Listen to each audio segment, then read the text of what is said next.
IB Nation, welcome back to another edition of the Irish Breakdown Podcast. It's Friday, and y'all know what that means. It is the Friday free-for-all mailbag.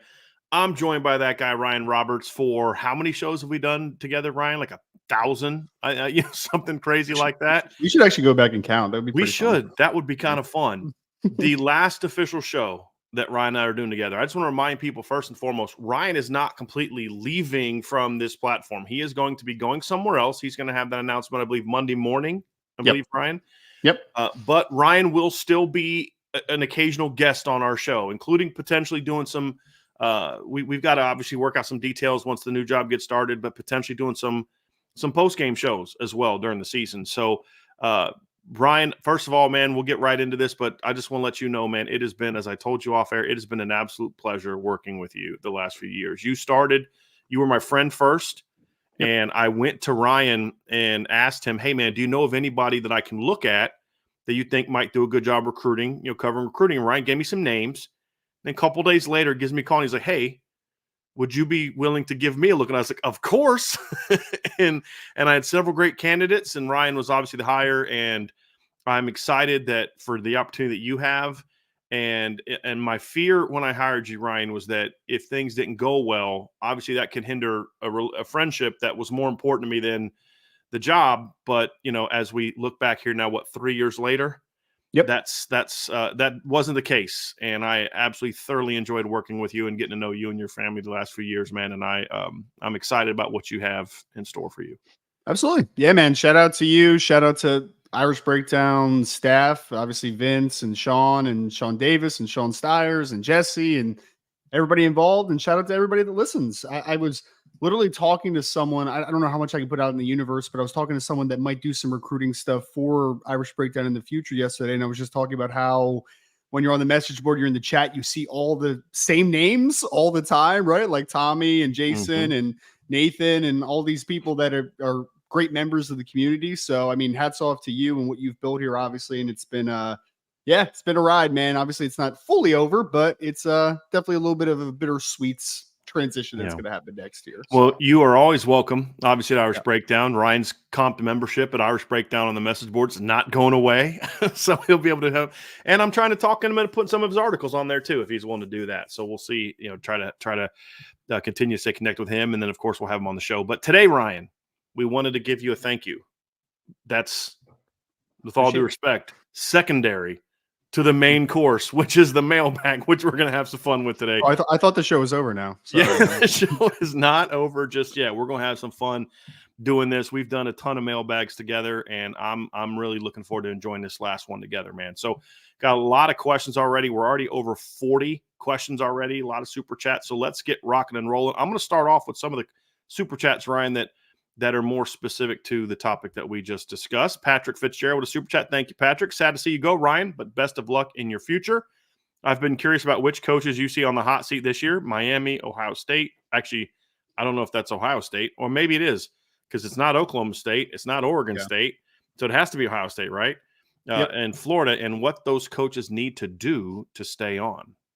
That's a great question, Patrick. I mean, first and foremost, thank you so much, man. I know I always see your name in the chat as well, and it's very much appreciated when you stop in, and thank you for the super chat, obviously. But of those three coaching staffs, I mean, Florida's the easy one, right? Because if you look at just kind of their schedule out of the gate into the middle of the season, things are not in a good place with the Billy Napier era just in general. And I mean, if there's one coach of a major Power 5 or Power 4 program now that you could look at and say if he gets off to a tough start to the season or into the middle of the season, he's probably the lame duck. I mean, I think he's easily the most likely of that list too, to be the guy that's fired during the season. Like, I would not be shocked at all if Billy Napier's let go in like October, November of the season, right? Because it's rocky. And we know about the little bit of recruiting woes. Obviously, the Jayden Rashada situation doesn't help anything. Last cycle or 2 cycles ago, there's just a lot behind the scenes that just isn't great in Florida right now. So I think he's the most likely one.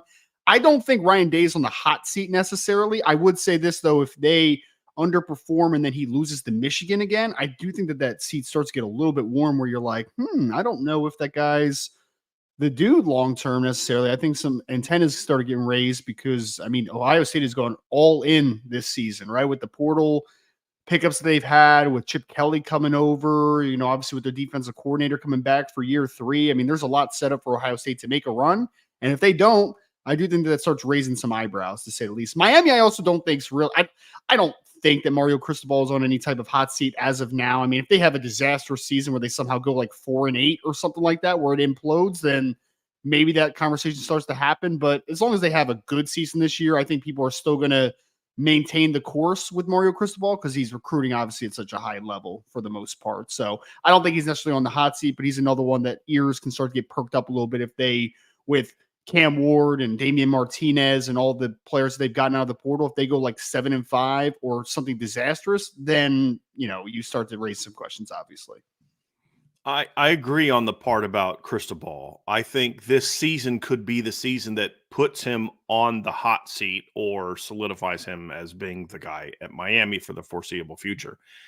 Obviously he took over a not a great situation, went 5-7 in year 1, went 7-6 in year 2, and he's had some bad losses. I mean, because Manny Diaz pretty much did exactly what Mario Cristobal has done so far. He went 6-7, 8-3, and 7-5, and he got fired after 3 years. Yep. So it's certainly possible that Miami could kind of cut bait after a third season, but I think there were other issues with Manny Diaz. He wasn't recruiting well. That was one of the issues with Manny Diaz, and when he got let go is he wasn't recruiting very well. And as you said, that's one thing Mario Cristobal is doing well, is recruiting. Now, NIL's helped. Manny Diaz didn't have that. That certainly helped, and the big boosters that are throwing money into the program. But there's an interesting game to kick this season off with, Ryan, that for 2 of these 3 guys is going to have a big impact on how they're viewed for the remainder of the season, especially one guy. And that's the season opener when Miami goes to Florida. Like, that is going to be very fascinating because for Mario Cristobal, the expectation is, okay, this is a Florida team that's not very good, is the perception. I actually kind of like some parts of Florida's roster, to be honest with you. But that's a game people anticipate Miami winning, going on the road and winning. And if they don't, then there's a lot of immediate negativity that starts surrounding Mario Cristobal. And then on the flip side, that's the kind of win that could kind of, take a little bit of at least short-term pressure off of Billy Napier, short-term.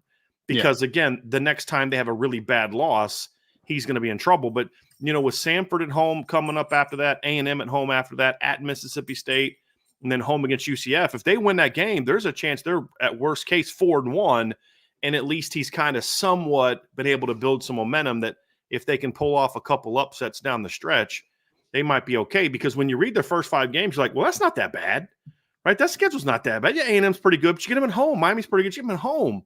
But after that, it's at Kentucky or at Tennessee, home against Kentucky, Georgia and Jacksonville, at Texas, home against LSU, home against Ole Miss, and at Florida State. That is nuts.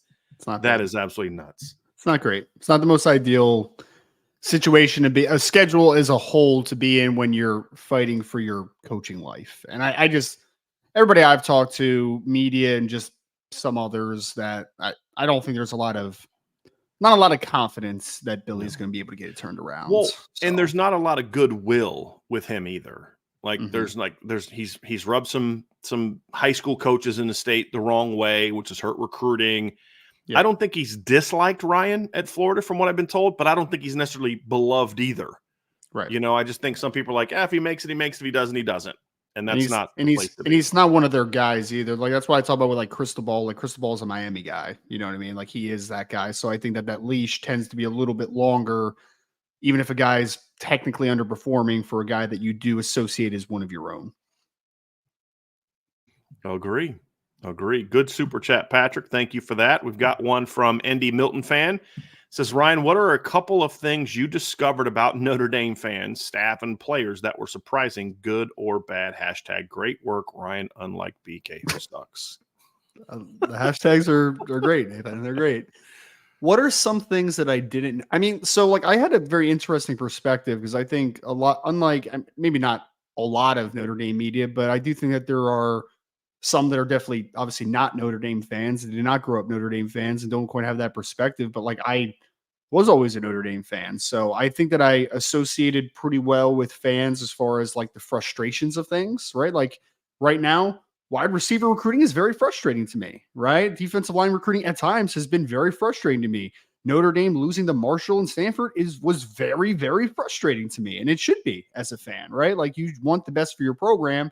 And if you don't see necessarily it being built in the right way in some capacities, you do get frustrated. Now, that being said, I obviously, for people that have listened, I am very high on Marcus Freeman and what he can accomplish in the future, but we need to be able to be excited about the future and still talk about a couple of things that may worry you overall. So I don't know if anything's really surprised me. I mean, I would say that for me, I think that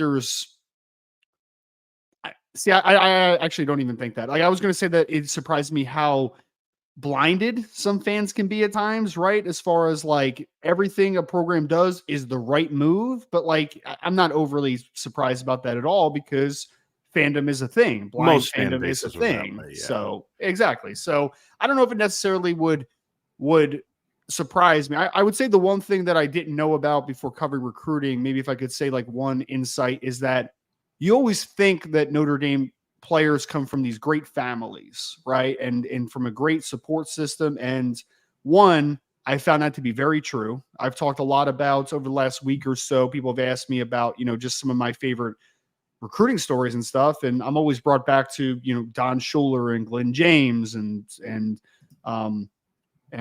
Kingston's mom and Kingston's mom. And Debbie Chandra, Otting, I know, is another one. Chandra Gray's another Chandra one. Gray was what I was thinking about. Yeah. So, all those people together, like you definitely do get that solidified in your mind that they do come from great people. But I think when you think of just great support system, great people, you get a misconception in your mind of like what a traditional family dynamic looks like. And the great thing about Notre Dame kids is that they don't all come from the same type of family, right? Like they all come from different backgrounds. I mean, Christian Gray comes from a single parent household, right? And most people would just associate that as like not the standard Notre Dame family, but like there is no standard Notre Dame family. All that matters is that they come from a great support system of people that love them and people that see the long term over the short term. That is the things that I've gathered most, just kind of talking with parents and kind of the support systems around them, is the kids that usually end up at Notre Dame and usually thrive at Notre Dame come from great people. And that should not be surprising, but it was something that was solidified to me. Got one from Zach Martin. He says, thank you for Super Chat, Zach. He says, I started watching IB after the Bama game. That's really OG, because that's the first ever IB rant that I went on was after that game. And it was before we started doing live shows. That was the game that basically made me say, we're going to lean in to doing this thing. Because at that time, Ryan, we were only doing YouTube videos to create content for the website. We'd just record little things and then put them on the website. And that was the one that I remember when we first got to, that was the first video we ever did that got like 1,000 views.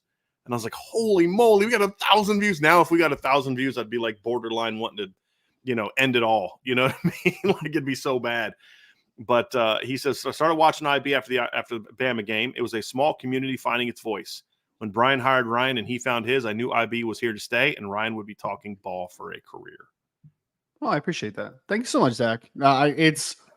It is one of the coolest things in the world because, going from teacher to the full-time sports realm. I mean, to be transparent with everybody, like that is a drastic career change, right? Like that is about as drastic as you can make. And there's some, I don't want to call it blind faith, but like there is faith that you have to have in what you're doing and understand that you are taking a gamble to a degree, right? Like that's with every career change. So it's been really cool that, not only have I showed myself that I can make it, too, I'm growing, right? Which is the biggest thing that I want to continue to do. I've said on this channel like 78 times probably at this point that like I was always told that the minute you stop growing is the time to do something else. And the minute that stops, I'll get out of the sports realm, right? And I'll stop covering the game of football. But there's a lot more that needs to continue to be covered ultimately, right? So that's why I love this game. That's why I love covering it, because the game is ever evolving. I mean, we are not the game that we saw in 2023 college football wise is not going to be the game we're going to see in 2024. And it's definitely not going to be the game that we're going to see in 2035. Like this game is ever evolving. And I think the good analysts, the people that understand it to the deepest level, understand that and evolve with it. There are a lot of journalists that I think just kind of get stuck in what they grew up on, and that was the way it was always going to be, and that's the best way it was, and not appreciate that like things change for a reason sometimes, and some change is good. Not all change is good, but some change is, and I think that why this industry is so cool. And that's where discussions need to be had, Ryan, is look, not all change is good and not all change is bad. Right. And Notre Dame fans especially battle through that. Like, Notre Dame's always had grass field. Newt Rockne had grass field. That's because he didn't have an option for anything else. Like, the other thing too, Ryan, that I've always appreciated was, you made a pretty big life change when you joined Irish Breakdown. Sure. And it takes a lot of what I have found is there's not a lot of people willing to, especially with a family. And at the time you had like a baby. I think Jules was basically just born, I believe, or she's a few months old. Yeah. Right. When you made that leap, and you bet on yourself, obviously, but you also bet on me that I could, we could grow together, that I had a vision for what we were going to do together. And that's appreciated, because if you could be great at this, but if I couldn't grow Irish Breakdown with what I was doing, then you were going to suffer from it. Right. And that's always been appreciated as well. I hope you know that by me. So, and it's been a fun journey together. No question. It has. And I think you appreciate everybody that's around you I just talk about support systems that recruits have, but like, there's probably not many wives that would be like, oh, you are leaving a, kind of safe teaching job and going into a volatile world, right? Like that's not, luckily, financially, it's been a plus, right? Yeah. Which is always a good thing and an easy way to ease minds. But ultimately, yes, it is not an easy thing to do. Especially when I'm, I started going into this business or trying to make a living in this business a little bit later than some. Like, I wasn't a journalist fresh out of college that was like, I'm, just going into the sports world. It was like I was in my late 20s and now I'm 32, right? So like, every path is different, but it's also when you have a wife, when you have 2 daughters, when you have a mortgage, like everything involved, it's not the easiest thing to take risks sometimes. Right. But I look at it and I always kind of poke fun at some people on Twitter, that are in the same realm of like, oh, the dream. And then they take 2 months of a break because it's too much for them, right? Like it's too much of an overload. And it's just like, if you really love something, you really want to make something work, you're going to grind. You're going to work your butt off to get there. And I'm going to continue to do that. Frank G with a super chat. Frank says, Ryan is a fellow. Thank you for the super chat, by the way, Frank. Frank says, Ryan is a fellow Jersey guy. It is time to finally ask the hard question. Is it pork roll or Taylor ham? I have no clue what that means, Ryan. It's pork roll. It's a breakfast meat. We call it pork roll in South Jersey. I think Taylor ham is more of a North Jersey, New York type of thing. And if you know me, if you know the state of New Jersey, right, there are 2 separate entities of New Jerseyans. The North Jersey people that love New York sports, love the Giants, love the Jets, love the Rangers, love the Mets or the Yankees or whatever. Like they're New York people. South Jersey associates a lot more with Philadelphia market, right? So the Philadelphia Eagles, I'm not an Eagles fan, but like I'm everything else Philadelphia. So Sixers, Flyers, Phillies, whatever. So we are pork roll people and we don't associate with North Jersey people. And no, there's not a Central Jersey for anybody that lives in New Jersey. There's not. You're either a South Jersey guy or a North Jersey guy. I am a South Jersey guy, which means that we talk about pork roll. We do not talk about Taylor ham. We do not call it a sub. We call it a hoagie in South Jersey. So yes, those are the differences. Ryan, I got to ask you this. So you're a Philly guy, right? You're Sixers, sports wise. Yeah, I have a bunch of family on my mom's side from Philly and all that type of stuff. But you're Sixers. I know you're a Sixers fan. I know that you're a Phillies fan. I assume, I'm just guessing, you're a Flyers fan in hockey.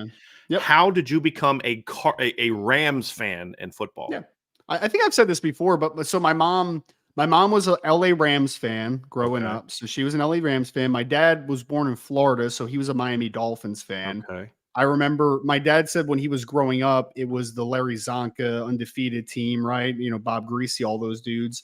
And my grandfather, I called Poppy, he passed away now, but he told my dad, you were born in Florida, you should be a Miami Dolphins fan. And my dad was like, okay, cool, be a Miami Dolphins fan, right? So he became a Dolphins fan. My mom thought that Vince Ferragamo, who was the quarterback for the LA Rams that went to the Super Bowl in the 70s, late 70s, maybe 1980. I can't remember what year that was. But my mom thought that he was really cute, so she became a LA Rams fan. So, and my mom stuck with them for their entirety. So St. Louis Rams. I remember I was a college football fan more than NFL fan, but one of my earliest memories of NFL was that I fell in love with Marshall Faulk and Kurt Warner and Torrey Holt and Isaac Bruce, the greatest show on turf. So I was like, all right, cool. I'm going to like the St. Louis Rams at the time, now back to LA Rams. I mean, they were in Chicago at 1.2, so I'm just a Rams fan. So let me summarize. Essentially, what you're saying is you became a Rams fan because Vince Ferragamo's hot. Okay. Yes, actually, you know what's funny is I'm pretty sure that Vince Ferragamo follows me on Twitter now, and I'm pretty sure. Seriously, I think I was DMing him the one time about the story about my mom thinking he was really cute, and that's why I'm a Rams fan. So yes, that's hilarious. I'm sure he didn't find that creepy at all. He said you really actually no. You know who it was? It wasn't even Vince Ferragamo. I was talking to Jim Everett. You remember Jim Everett? Yes, I do. I'll never forget him taking out Jim Rome, which I very much enjoyed. I'm normally not a fan of violence, but Jim Rome just has a very punchable personality. So yeah, I was happy about that. Yeah, Jim Everett was a good quarterback. Jim Everett is one of those guys that will never get the proper respect for how good of a quarterback he was, because he was in an era where there just was a ton of really good quarterbacks. And he was really good. He was very good. I looked at his stats maybe like 3 or 4 weeks ago. I mean, for his time, like his stats comparative to the era he played in were actually really, really good. Yeah. And I know he was a really good player coming out of Purdue as well. Yeah. He played a long time, had a 4,000-yard season, had a bunch of 3,000-yard seasons, finished with over 34,000 yards, over 200 touchdowns again, but he played from 86 to 97. Think of all the quarterbacks that were in the league from 1986 to 1997. And he played on some bad Rams teams. That's right. Like there was not, I mean, like before that, late 70s, early 80s, there was a couple good Rams team. And then obviously like 99 into like 2003 with the greatest show on turf and Vermeil and Mike Martz and those dudes. That was a good era of Rams football, but like there's a lot of bad eras of Rams football, man. I mean, even after the greatest show on turf, I mean, I had to go through the Scott Linehan years, right? Where it's just like, holy, Joe Vitt, I think, was a interim at one point. Steve Spagnuolo was an awful head coach for the LA Rams. Really good D coordinator. Rams. Bad, great defense coordinator, just not a head coach. And then finally, fortunately, they hired Sean McVay, and it's been very good since Sean McVay took over. Yeah, it's funny, Ryan, because I actually remember his first couple good years, Jim Everett. So his third and fourth years, he threw for over 3,900 yards and 31 touchdowns in 88. And they went to the playoffs. Yep. And then he threw for over 4,300 yards and 29 touchdowns in 89. Now, I threw a lot of interceptions, but all quarterbacks threw a bunch of interceptions back then outside of Joe Montana because the West Coast was such a unique thing. Mm-hmm. But after that, he was never part of a winning season after that. Yeah. And, and again, he put up some very good numbers, but his teams were bad. He got his butt kicked a lot, just because they didn't have good teams around it. But he was a really good quarterback in an era where there was I've always felt like Neil Lomax is another guy like that, Ryan. He was very good with that. If you look, there's times in the NFL in the last 20 years where if you were to take Neil Lomax or Jim Everett and put them in the modern game, they'd be really good top 10 NFL quarterbacks. But back then they couldn't sniff the top 10 because it was Joe Montana, it was John Elway, it was Dan Marino. I mean, it was just a crazy Phil Simms. It was just a crazy amount of big time quarterbacks. And Neil Lomax also had some injuries that ended his career early. He didn't even make it to 30. I know my dad really liked, even though he played on some terrible teams, so his stats don't really show it. He always used to tell me that Jim Hart was going to would have been a dude anywhere else, but of course he played on some really. There was a lot of quarterbacks like that. I mean, Steve Young almost had his career ended because he played for the Buccaneers. Mm-hmm. He went to the Niners and sat the bench for several years. He was a high draft pick, and then Jim Kelly, Warren Moon. I mean, it was just a great era. It was the golden era of NFL quarterback play.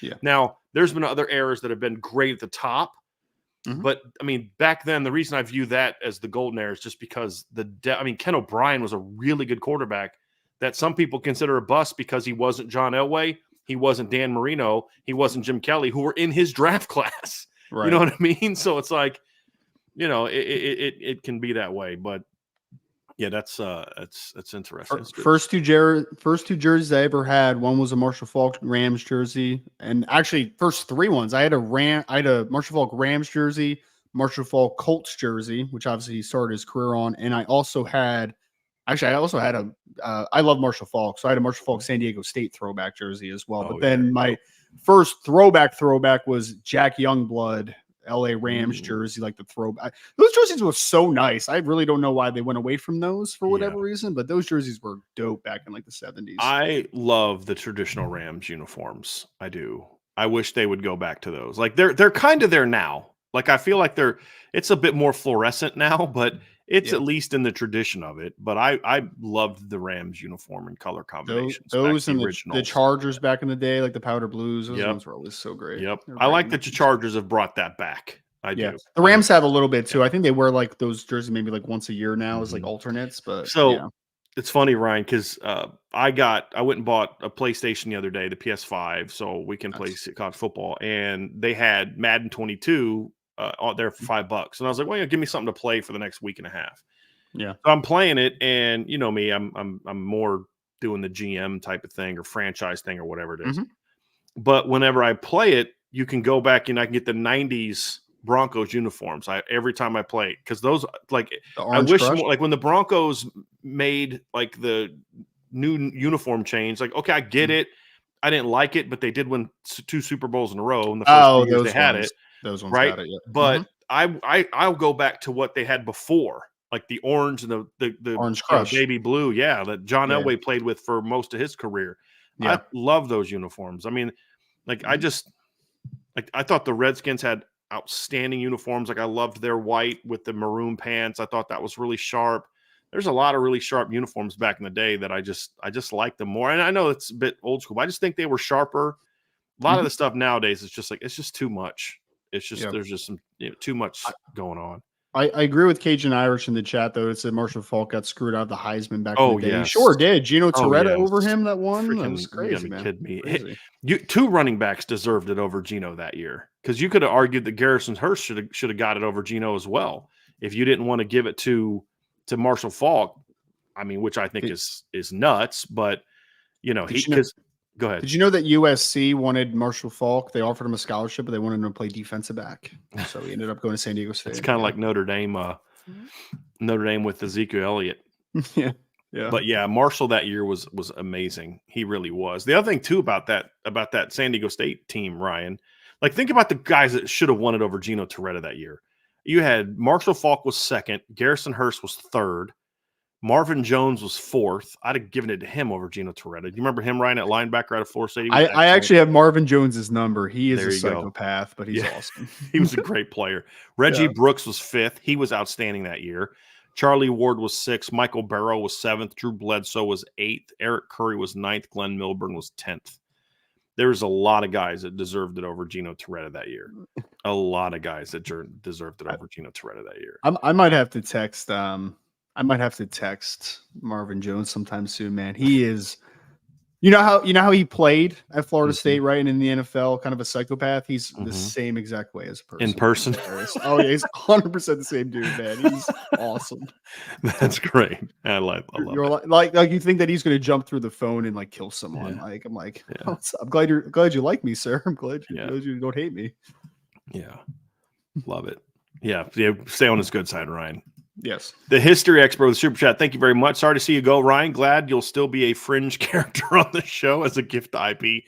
Please be as snarky and sarcastic as possible today. I just think that's kind of a given. I don't think he needs to try that. So someone on the board the other day said that, Ryan's going out with like guns a-blazing with the sarcasm. I'm like, have you been following me for like Are you new? Years? Like, I don't understand. Are you new here? Was I ever not sarcastic? I just don't understand. Really? Zach Martin with a super chat. Also excited to see you get that nut squirrel. Frank G with a super chat. Frank says Ryan is a North Jersey. Thank you for another super chat, Frank. Truly appreciate that. Says Ryan is a North Jersey guy. It is Taylor Ham, but I can agree there is no Central Jersey. LOL. Good luck in your future endeavors, and I can't wait to hear the announcement on Monday. Great work with IB, and thank you, Ryan. I believe you'll be putting it on your Twitter. Yeah, and I'll drop it on the board about the same time, but I think 9:00 Eastern time a.m. on Monday will be the announcement. Great work with IB, and thank you. Yep, I'm glad we agree on the Central Jersey thing, though, Frank. 100% on that one. Yeah, I'm sorry that you're still delusional about Taylor Ham, but otherwise, greatness. Iden Benami with a super chat. He says this one's for RR. Thanks for all for all your work, time, and info. Great.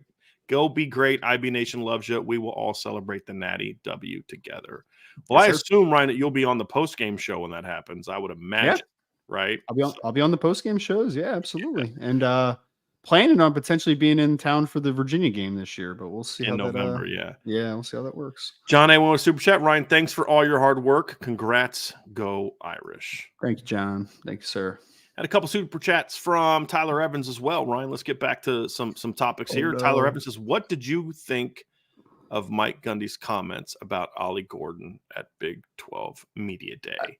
I just think it's really misguided, obviously, right? Like I for people that have like been listening, I think me and Bryan believe in kind of a similar thing as far as like I like Mike Gundy, and I think that Mike Gundy does have really good intentions with most of the stuff he says. Like people always make fun of the I'm 40, I'm a man thing, but like he was defending his kid Harshly, to the nth degree. I mean, that was Bobby Reed, right? The quarterback. Like that's what that rant was all about back in the day when they made the switch from him to Zach Robinson, I think it was. And so Mike Gundy, kids love playing for him, man, because he's got their back 100%. And he had Ollie Gordon's back, right? Like he had Ollie Gordon's back. He was trying to say that like everyone makes a mistake. We're not going to judge him solely on one bad misjudgment, and we're glad that he's okay, was kind of basically what he said, right? Yeah. But where he took it too far was, oh, everyone's had, I've had 4 too many beers a lot, or whatever the heck he said, and I've done this thing about 1,000 times. It's like, bro, you are a leader of men. You are an ambassador of a program. You are the face of a program. You cannot say that you have drunk driven 1,000 times. That is just a bad message. That is misguided. I like what he's trying to do, but he said something very dumb, very, very dumb. Ryan, he basically was explaining the reason for why he didn't suspend Ollie Gordon. And let's be honest. Look, I get what he was trying to do. He was trying to take the heat off Ollie Gordon because now no one's talking about Ollie Gordon being drunk driving. They're now just talking about Mike Gundy's comments. For him, mission accomplished, right? I mean, let's be honest about that. And not many coaches in the country have the kind of job security that Mike Gundy has as well. My issue is not that he was trying to defend his player. That's one of the things that you and I both respect about Mike Gundy. He is a true player's coach. If Ollie Gundy was your third string running back, do you really think he'd be getting the same treatment? That's my issue with it. And the other thing is it was explaining basically it's like the legal limit in Oklahoma is like 0.08 is what he said. And he said, and Ollie blew like a 0.1. I don't, he goes basically talking about like body weight and all this. He's like, essentially it's like, 2 to 4 beers. And he made a bad mistake, but I've done that thousands of times. I'm like, that's not something you admit to people, right? Like, I don't think that should be something we flippantly discuss. Maybe some people can have a couple beers and be in no way impaired. Other people are going to be impaired. You're basically saying it's okay for a couple beers. Number one, nobody that drinks alcohol, in my opinion, should get in a car. You just any slight, even if you feel fine, any slight like slowing down of your responses could result in something tragic. And after what happened this past week with Kyrie Jackson and his friends, and with what happened a couple years ago with that kid at Georgia and the staffer at Georgia that lost their lives, with speeding, and then there's drinking involved and things like that. Mm-hmm. That's just not something that you flippantly talk about, in my opinion. And that was my issue. He's flippantly talking about it. And he's, and there wasn't any like, I've done that thousands of times. Like, okay, well, I'm waiting on you to say, and I'm not doing it anymore. And I should, and it's a bad thing. It's like, it was just so poorly done. Right. And I was very disappointed in him. Look, you don't want to suspend him. Okay, don't suspend him. Say, listen, he did something wrong. There's no excuse for it. I believe, because Nick Saban said this before. There are other ways to handle these things than just taking games away. And when you take away the only thing some of these kids really care about, that actually sometimes doesn't do as good for them. That's I don't actually agree with that, to be honest with you. I think if kids know that the only thing they really care about can get taken away, that may change some of their actions. That's what I think. But Nick Saban has said that before. Like, look, we're going to deal with this. There's going to be punishment. This isn't the only form of punishment, isn't not having to play games, because then that hurts. Now you're punishing the entire team. Okay, I don't agree with it, but I understand that. Like something along those lines is what he should have said. What he did was, to me, irresponsible and honestly reckless and just a bad message. unfortunate from someone who I otherwise have a great deal of respect for. And I lost a little bit of respect for him. I still respect him, but that was disappointing that he would say that. And I'm hoping at some point in time he maybe goes back and thinks about, like, you know what, like, I shouldn't have said it like that. And let me explain it in a better form. Because I just think he was just being, I mean, he was sitting back and he was like, I mean, it wasn't I think if it was maybe a more formal setting, perhaps he would have, I don't know. It's maybe giving him credit he doesn't deserve, but I was disappointed by it. I mean, he's a head coach of a major Power 5 football team. At a state school. He's a state employee as well. He just needs to understand that everything he says is going to be under a microscope. And I think most people understand that, right? Like, it very easily, Ali made a mistake. We're happy he's okay. He should be happy that he's okay. He made a mistake. We are going to move forward with this, and there's going to be internal punishments. And next step is that we want to make sure that he doesn't do the same mistake again. Like, let's rehab this image. Like, let's move forward and let's help a kid grow. Like, that's all you had to say. That's what I care more about, Ryan, than sitting him a couple games. Like, if you sit him 3 games and he learns nothing from this experience, then what have you really done for him as the young man? Like, to me, it's about, we need to make sure he understands that there are consequences to these type of actions. Like, you know, hey, look, I would do something where I would maybe take him somewhere and introduce him to a guy that was injured in a car accident from a drunk driver and is paralyzed, and let him sit down and have a conversation with that guy. Like, I know there are people that do that. There are people that go around that have been victims of drunk driving, and they will be part of the rehabilitation process. Those things are more impactful in life than just suspending the guy for a couple games against teams that you're going to blow out. Right? Like, those are things that he could have explained far better than what he did. And people say, well, he's just being honest. I know he's being honest. We appreciate and respect the fact he's honest, but that's, I don't want him to be dishonest. I just want him to be smarter than that and better than that. And it was just very unfortunate for him to say that. And then again, Ryan and I are both, and I've always said so, very, very big supporters of Mike Gundy as a football coach. And I'm also a supporter of what was behind his intent. Which is to protect his player, but then get some of the heat off of his player onto him.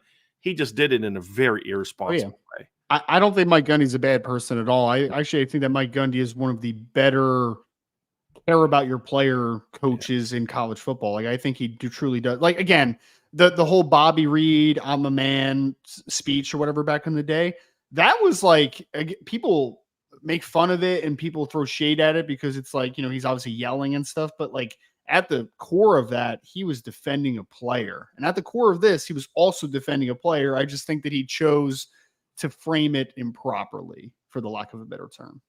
Yep. Got another super chat here from Raymond Harton. Raymond says, thank you for the super chat, Raymond. He says, good luck, Ryan, with your future endeavors. You will be missed, my man. Look forward to some post-game shows. Thank you, Raymond. Appreciate you, sir. All right, got another super chat up here from Tyler Evans. Tyler says, with a super chat, thank you, Tyler. Also, Ryan, I don't know if you know this, but Tyler recently got engaged. Congratulations. So he popped the big question to his girlfriend. She said yes, and after the engagement, she bought him tickets to Notre Dame, Florida State. So he got a winner. He got a winner. There's no doubt about that. It's a pricey little gift right there, most likely. Right. So, yeah. Tyler Evans says, next Friday, College Football 25. I can't wait to listen to IB and play this game. And fellas, how excited are you for this game? I mean, I've only been waiting 10 years, Tyler. I mean, like, everyone knows that I'm a college football over NFL guy, and that was also the same in video games. Like, I played Madden a lot. I played, you know, other sports games a lot, but NCAA was my favorite game. Like, there's no doubt about it. I mean, I can't tell you guys how many hours I probably spent, you know, building up a dynasty, trying to win a Heisman, like all these types of things. So I'm super excited. I am looking forward to getting the game and play as often as I can. I know that time is not as available as when I was growing up with the football game, but I'm super excited. And I'm super excited too we missed an era of college players being able to play with themselves in a video game, right? Which is like kind of a shit. what that sounds fine. You're making it out to be a really strange thing, but I'm just checking on the girls. I got the dogs down here. I'm just making sure they're okay. That's all. They have the ability to play with their own likeness in a football game, which I think is a great thing for the game. Yeah. Right. I remember talking before Carson Hobbs enrolled, and it was just like, dang, dude, like I am in a video game. Like that's wild to think awesome. about. Yeah. So how excited am I for this game, Ryan? Yeah. You know me, I'm kind of a cheapskate. I don't buy a lot of things for myself, right? I take care of my wife. I take care of my family. I haven't bought a new pair of shoes in several years. I don't know that I've bought a new pair of clothes outside of essentials and IB gear in several years. I'm not a big spender on myself. I went out and spent $500 on a gaming system for which I'm only going to play really one game on. Yeah. So I think that kind of answers the question of how excited I am for this game and how big of a fan. I have a buddy of mine who actually does fantasy football now for The Athletic, Jake Seeley. We went to high school together. And I was joking with Vince the other day, like, Jake and I would do all-nighters. Like I'd go over to his house. We'd have Mountain Dew and Twizzlers, and we'd just play NCAA or something like that all night. So, miss those days. One of my good friends got invited to the Bleacher Report studios to get an early access to playing the game this week. So, So what was his feedback? Is he allowed? I don't know. It's Joe. I don't know if he's gone yet, but he was invited to their studio to be able to play the game early. So we'll see. Nice. That's awesome. Good for him. He's like, I have no idea why I got selected for this, but I did. But like, that's all that matters is that you did. Yep. Justin Fleming with a super chat. Thank you, Justin. I want to thank Bryan for hiring Ryan 3 years ago. You're welcome. Love the great recruiting intel and analysis, prospect commit interviews, and occasional sarcasm. P.S. Hope Sadie is doing better. Yeah, she is. She's laying down here. She's doing better, Justin. She's the problem that we're having with her now is she is back to full speed. And so it's a little harder to contain her. And so because she has stitches on her belly, and they're not the dissolvable kind, they're the kind that have to get removed, and they're not going to get removed till Monday. So the vet said you can either put a cone on her head, or you can put a onesie on her. And I'm like, I'm not putting a cone on my dog's head for 2 weeks. So you put a onesie on him? To put a onesie on her. So Angela had to go in there and cut out holes for her tail to pop through. And so she's got these onesies that we put on to keep her from licking herself. Well, she keeps peeing in them. So I'm like, because when we take her outside, we got to put them up. Well, she keeps, thinking, I don't know if she thinks it's a diaper or something. So they're both being washed. So I'm watching her now. She's beside me, and I got to keep looking over to make sure. Luckily, she's sleeping right now. But Sadie actually has had her front leg amputated when we first got her. That's how we got her. We were our dog Brady had passed away the year before, and we were fostering dogs. So when they needed homes, we'd keep them until they could find a forever home for them. And so when they called us the day that they amputated her arm and were like, hey, we've got this emergency. We can't leave this dog here in the kennel over the weekend. Can you guys watch her? And so we brought her in and within 2 weeks, Ryan, she was running around the yard. I mean, it's crazy. So you can imagine she was pretty out of it the first, 4 or 5 days, but now she's back to, and I'm like, I got to stop her from jumping on couches and jumping on chairs and running up steps because she could open the wound back up, So it's like, I told Angela, I said, I feel like this is like a crash course and having a baby. The first couple days, she was completely needy and dependent on everything. I had to carry her out into the yard, put her on the ground, have her go to the bathroom and all. And now it's like she's like a little toddler that I'm just chasing around the house all day. And it's like, good Lord, I'm getting a real crash course on being a parent. And I'm changing, peep clothes. Yes. It's been a wild few days, man.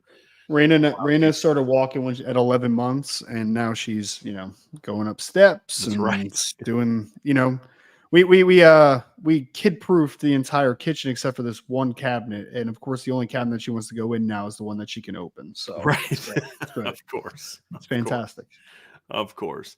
Let's get back to the top here, Ryan. We've got a question from Coleman Smith. What does Notre Dame have to do this year to be top 15 in both run and pass defense? Sure. I think that either run or pass game is going to the first conversation we have to have is about the offensive line, right? And I think especially when we're talking about the maturation from game 1 to game 12, there's steps that we need to see taken. Charles Jagasaw, who's going to be starting number 2 overall in the season opener against Texas A&M. You need to see maturation and growth. You need to steady that right tackle position. But overall, you can just say the offensive line needs to get better throughout the year, and they need to consistently show improvement on a week-to-week basis, or at least a game sample size basis, right? So I think offensive line is where it starts. For the run game, it's an easier path, in my opinion, to being a top 15 unit, simply because even though it's a inexperienced offensive line, there's a lot of talent there and there's a lot of size there, right? Number 2 is, as long as Riley Leonard is healthy, Riley Leonard is a dynamic weapon with the run game, which will skew numbers a little bit, will also keep lighter boxes. And then the running backs are especially talented. So as long as Jeremiah Love and Jadarian Price are healthy, and then you can mix in a couple of the younger guys, I think that there's a pretty easy path to being a top 15 running team, because we know that Marcus Freeman, although it's Mike Denbrock's offense, philosophically, he is still established a line of scrimmage and get a good run game going and being a physical football team. So I think the path to top 15 in the run game isn't that much of a stretch. It's the passing game that still needs the most growth, right? That goes from a pass blocking, of course, which was sporadic last year outside of Joe Alt's. But then after that, it's consistent quarterback play. But more than anything, I think if we're going to be a top 15 pass offense, it's because the wide receiver position is much better and much healthier than it was last year. That was one of the crux of, outside of, when you start getting the injuries you had, the wide receiver position just was not good enough a lot of the time last year. Now you have Bo Collins. Now you have Chris Mitchell. Now you have Cam Williams coming in. Now you have Mike Gilbert coming in. You have Jaden Harrison mixing in and playing. You have hopefully a full healthy season from Jaden Greathouse. You have Jordan Faison. There's a lot of numbers. There's a lot of names. Hopefully Mitchell Evans is able to stay healthy the majority of the season. I think that there's a recipe to be a top 15 passing attack, but it's going to be about that wide receiver position getting to their highest level, or at least close to their ceiling. Because if they can, they have a chance. It's going to be dependent upon if they're able to create explosive plays and be consistent on the outside. So in regard to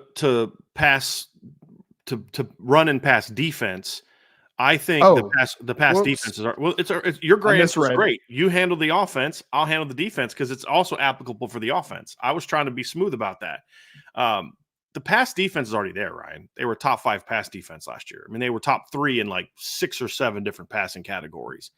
Run defense, we did a show about this yesterday, Coleman. So if you want to know how they get into being a better run defense, listen to the show that you were in yesterday the whole time. And we explained to you for about an hour how they can get better in the run defense. They're not that far away, though. Ryan, last year they gave up 119 yards per game. To get to top 15, they'd need to give up 111 and a half based on last year. That's not a big difference. They're way closer than they have been.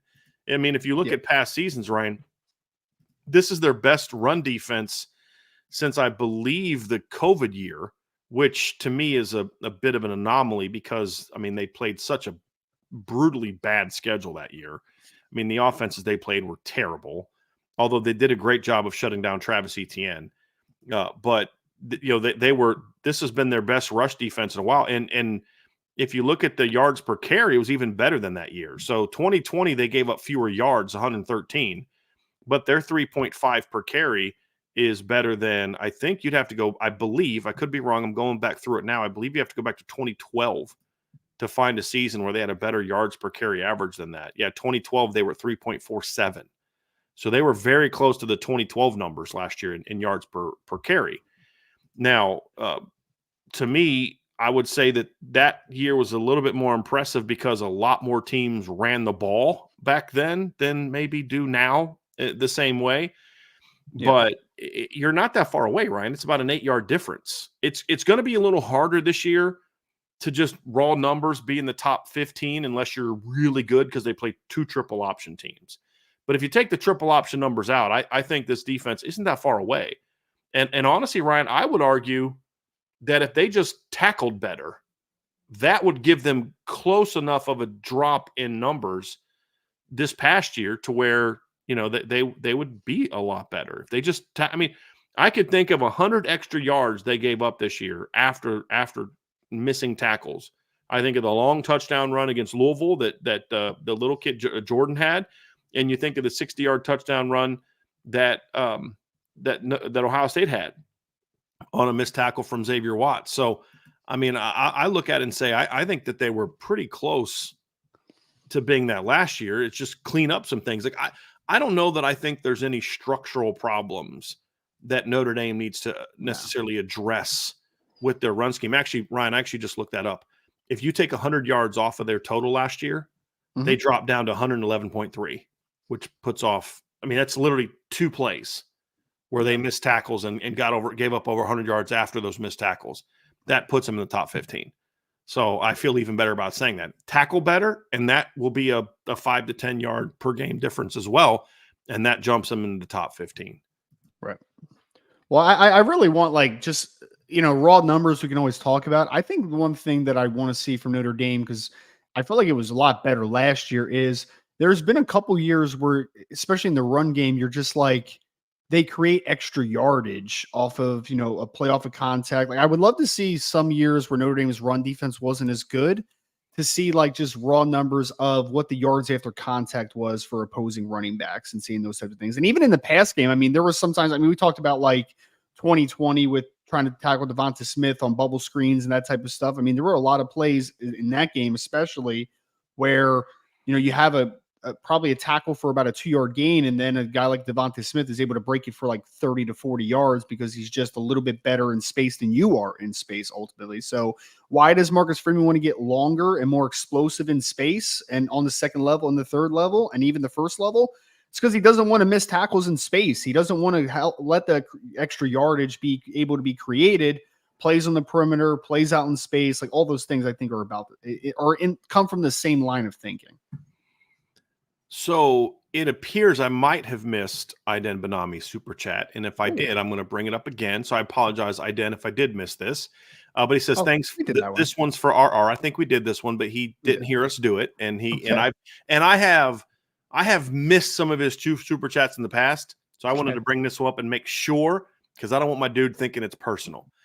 He says, thanks for all the hard work, all the work, time, and info. Go be great. IB Nation loves you. We will all still celebrate the Natty W together. And then I believe I followed that up with, you will be doing the post-game show for said Natty if that were to happen. So I didn't forget about you, man, but I definitely feel, as many times as I have missed your super chat, I was willing to bring that one up again. One payment for 2 super chats, man. Congratulations on that one, Iden. That is what I call that is maximizing value right there, sir. That's value. Yes.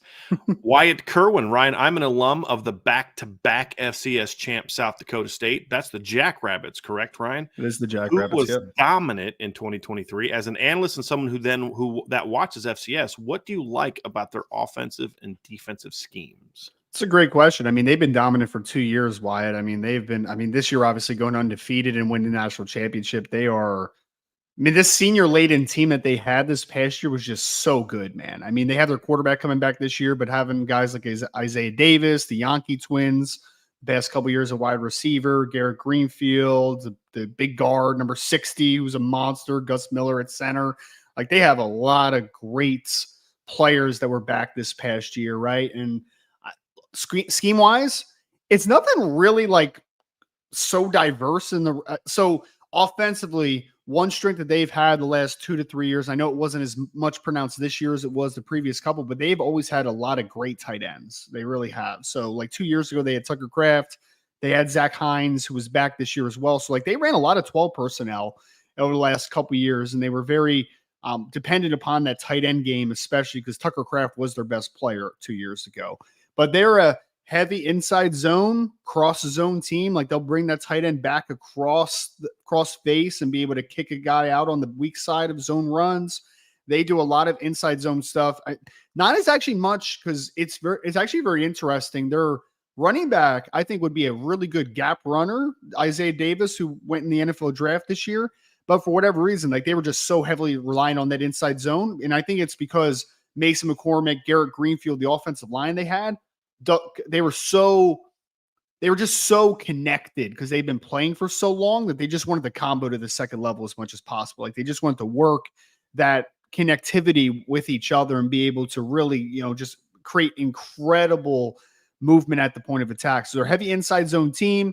outside. They run a lot of vertically oriented stuff with the Yankee twins. They heavily evolved their tight ends in the passing game as well.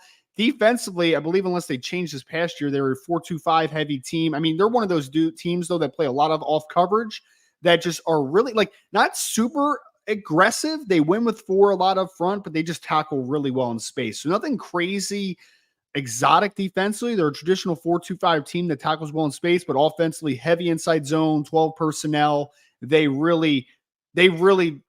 create a lot of impact at the line of scrimmage. Their biggest strength this year was their offensive line with Greenfield and McCormick and those dudes and Isaiah Davis running the ball. And they took teams' wills very early on in games because they were just so much more physically dominant and very experienced as a team. Let's get to the next one here from Domer Grizz. Which would be worse for the 25 Notre Dame team? Number 1, Al Golden leaves for the NFL after 24 and Mickens becomes DC. Or 2, Golden stays and Mickens leaves for a Power 4 DC role.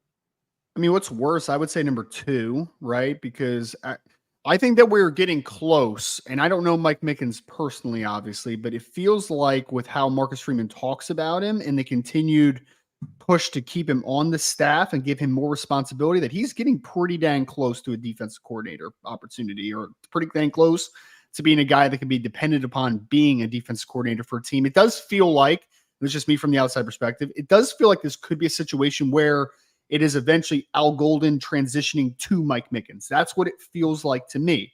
Now, Al Golden is getting a little bit older. I think he's just in his late 50s, so it's not like we're talking about like an old guy, but he are starting to get to those years where it's like, is he going to be here for 3 years? Is he going to be here for 4 years? Like, what exactly is the timeline as far as Al Golden is going to be here without a doubt before retiring?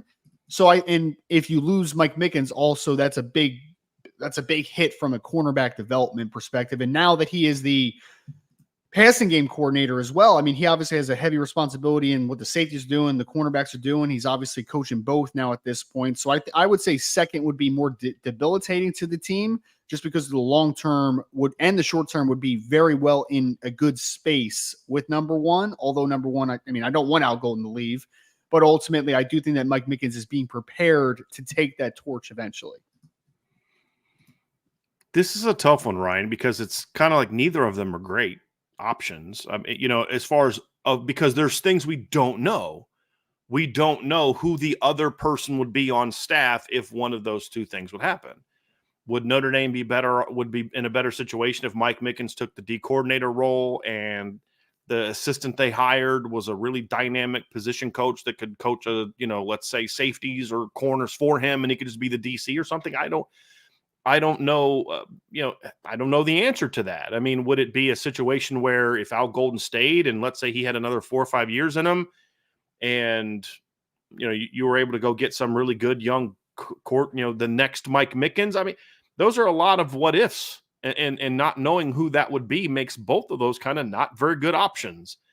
And the other thing too is neither of those involve things we like. There's things we don't know what kind of D coordinator Mike Mickens is going to be.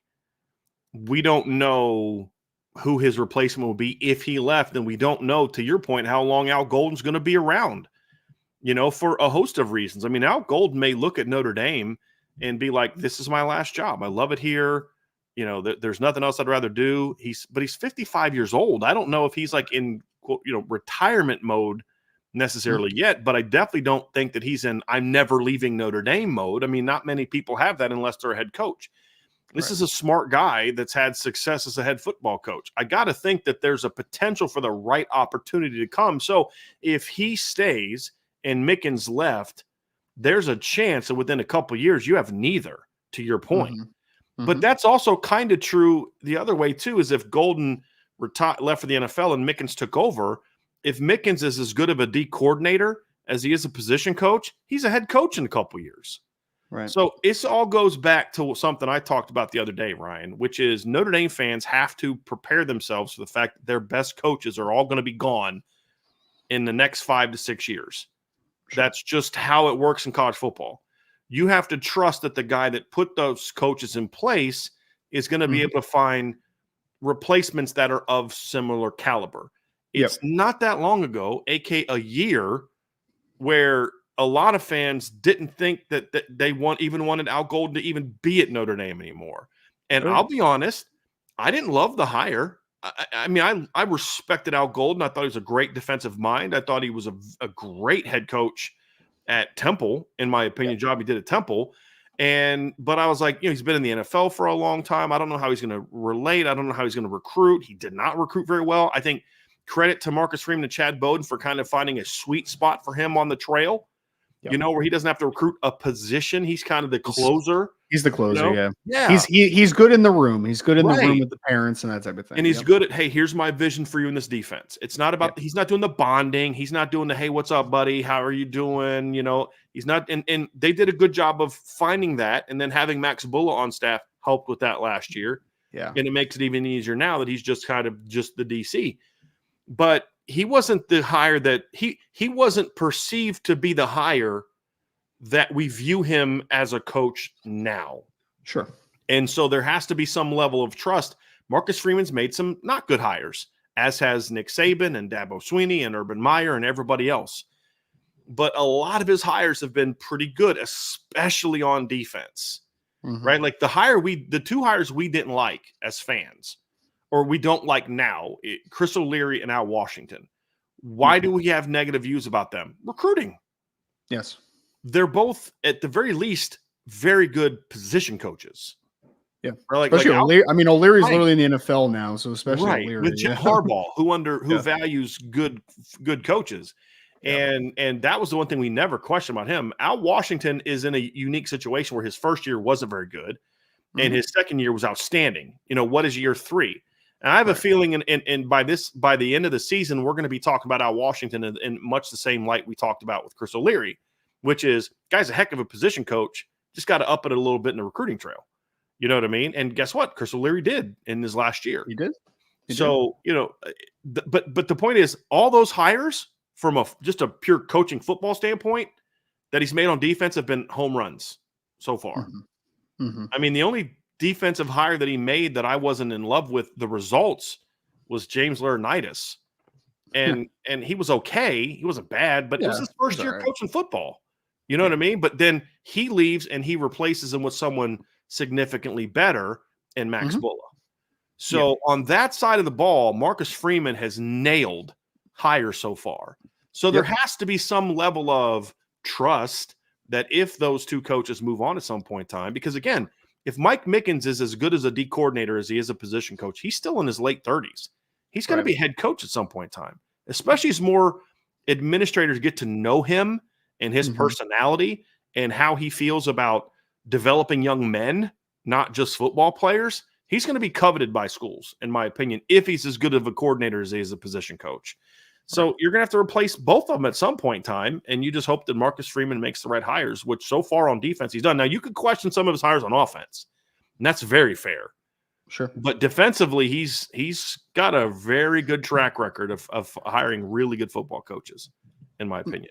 I'm very interested to see what the perception of James Laurinaitis will be after this year, because, I mean, on the surface level, it feels like he did a pretty good job at Ohio State this year, but like it was more, don't mess it up. Tommy Eichenberg was coming off of a great year. Still Chambers was a player that had played a couple years. Like it was just more don't mess this thing up. I mean, this year it's like you're moving Sonny Styles from overhang to inside linebacker. You have some young, talented linebackers, but now it's your job to get the most out of them.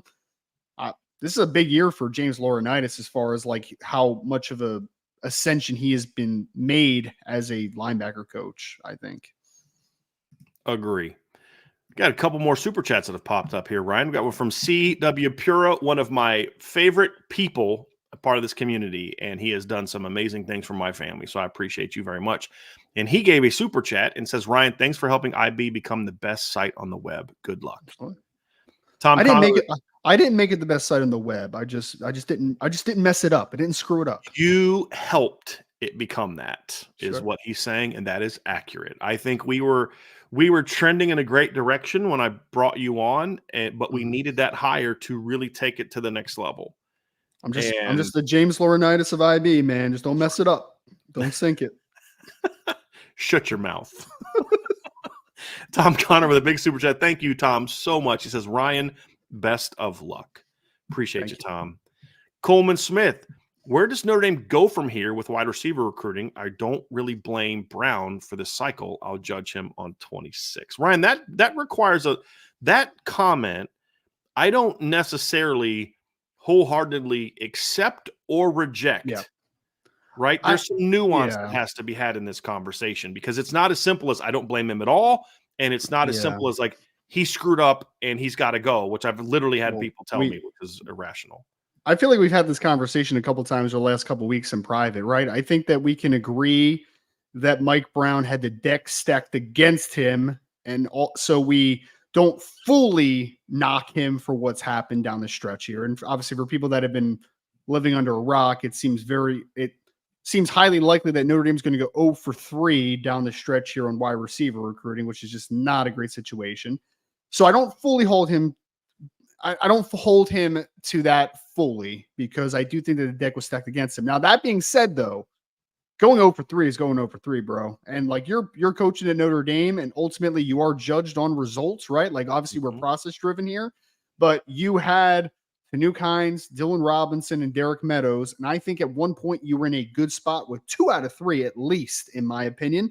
And there's a possibility that you don't close on any of them. So there needs to be a microscope on him, but it's not a fire him. He sucks. He's never going to be good. Like I'm not nearly there, but I definitely do think that this string at the end does give you pause and you need to have pause there right now, 2026 or forget about 2026. Like we can jump to 2026, Coleman. There is still a chance that down the stretch here, if they evaluate correctly and they flip someone down, heading towards National Signing Day, like all those types of things, you could still at least get some decent momentum at the end of 2025. But yes, 2026 is going to be huge for Mike Brown. It is his board from start to finish. And ultimately, it's his job now to close on it.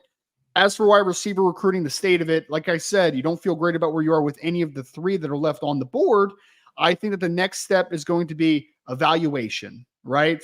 Get back on the road, see some early games potentially this season, and figure out the board moving forward. Because again, Notre Dame has found some guys later in the process. Yeah. Logan Saldate is one just last year where they found at the end of the summer. So there is still and you like him a lot. Like you like Logan a ton. I liked KK Smith a ton, who they did the same exact thing the year before, who they did with the year before in the 23 class. Right. And you need to evaluate well down the stretch here. You need to get on some dudes and you need to make a flip down the stretch. Like you still have a chance to reverse a little bit of momentum, but right now it's going to be about evaluation and board expansion. That has to be the next step after the unfortunate ending to the 0 for 3. That's probably going to happen. Ryan, I'll tell you this staff has done some of its best work in these situations. I love KK Smith. I was talking with somebody the other day. I'll give y'all a little taste of what my summer intel piece, because y'all know I'm always working on summer intel piece on the team. And one of the things I've heard from somebody yesterday who's not prone to hyperbole, basically called him one of the most explosive athletes, KK Smith, one of the most explosive athletes they have on the team. And Logan Saldate, as you know, Ryan, from some of the people you talk to, has gotten rave reviews so far for what he's done. And his speed. There's a player that we both know who's very fast, who we have video of him racing Logan and Logan leaving him behind, right? You know what I mean? Yeah. So, and then, but it's not just receiver. I mean, think Brandon Hillman, right? At this time going into his senior year, we basically had very little clue who Brandon Hillman was, right? Now, he ended up not with Notre Dame, but what I'm referring to is the identifying the talent. Right. Well, he was a quarterback who was just offered by Morehead States, very early in the summer. Right. It was like it was like Norfolk State, Morehead State, like I think UConn at the time of Notre Dame offering him was offers. Yep. By the way, I can say this now. So basically, the Notre Dame recruiting office started dropping hints to a bunch of people in the coaches in the business about Brandon Hillman. They had already moved on him, but they didn't announce an offer on him until they had gotten a bunch of other schools interested to offer him.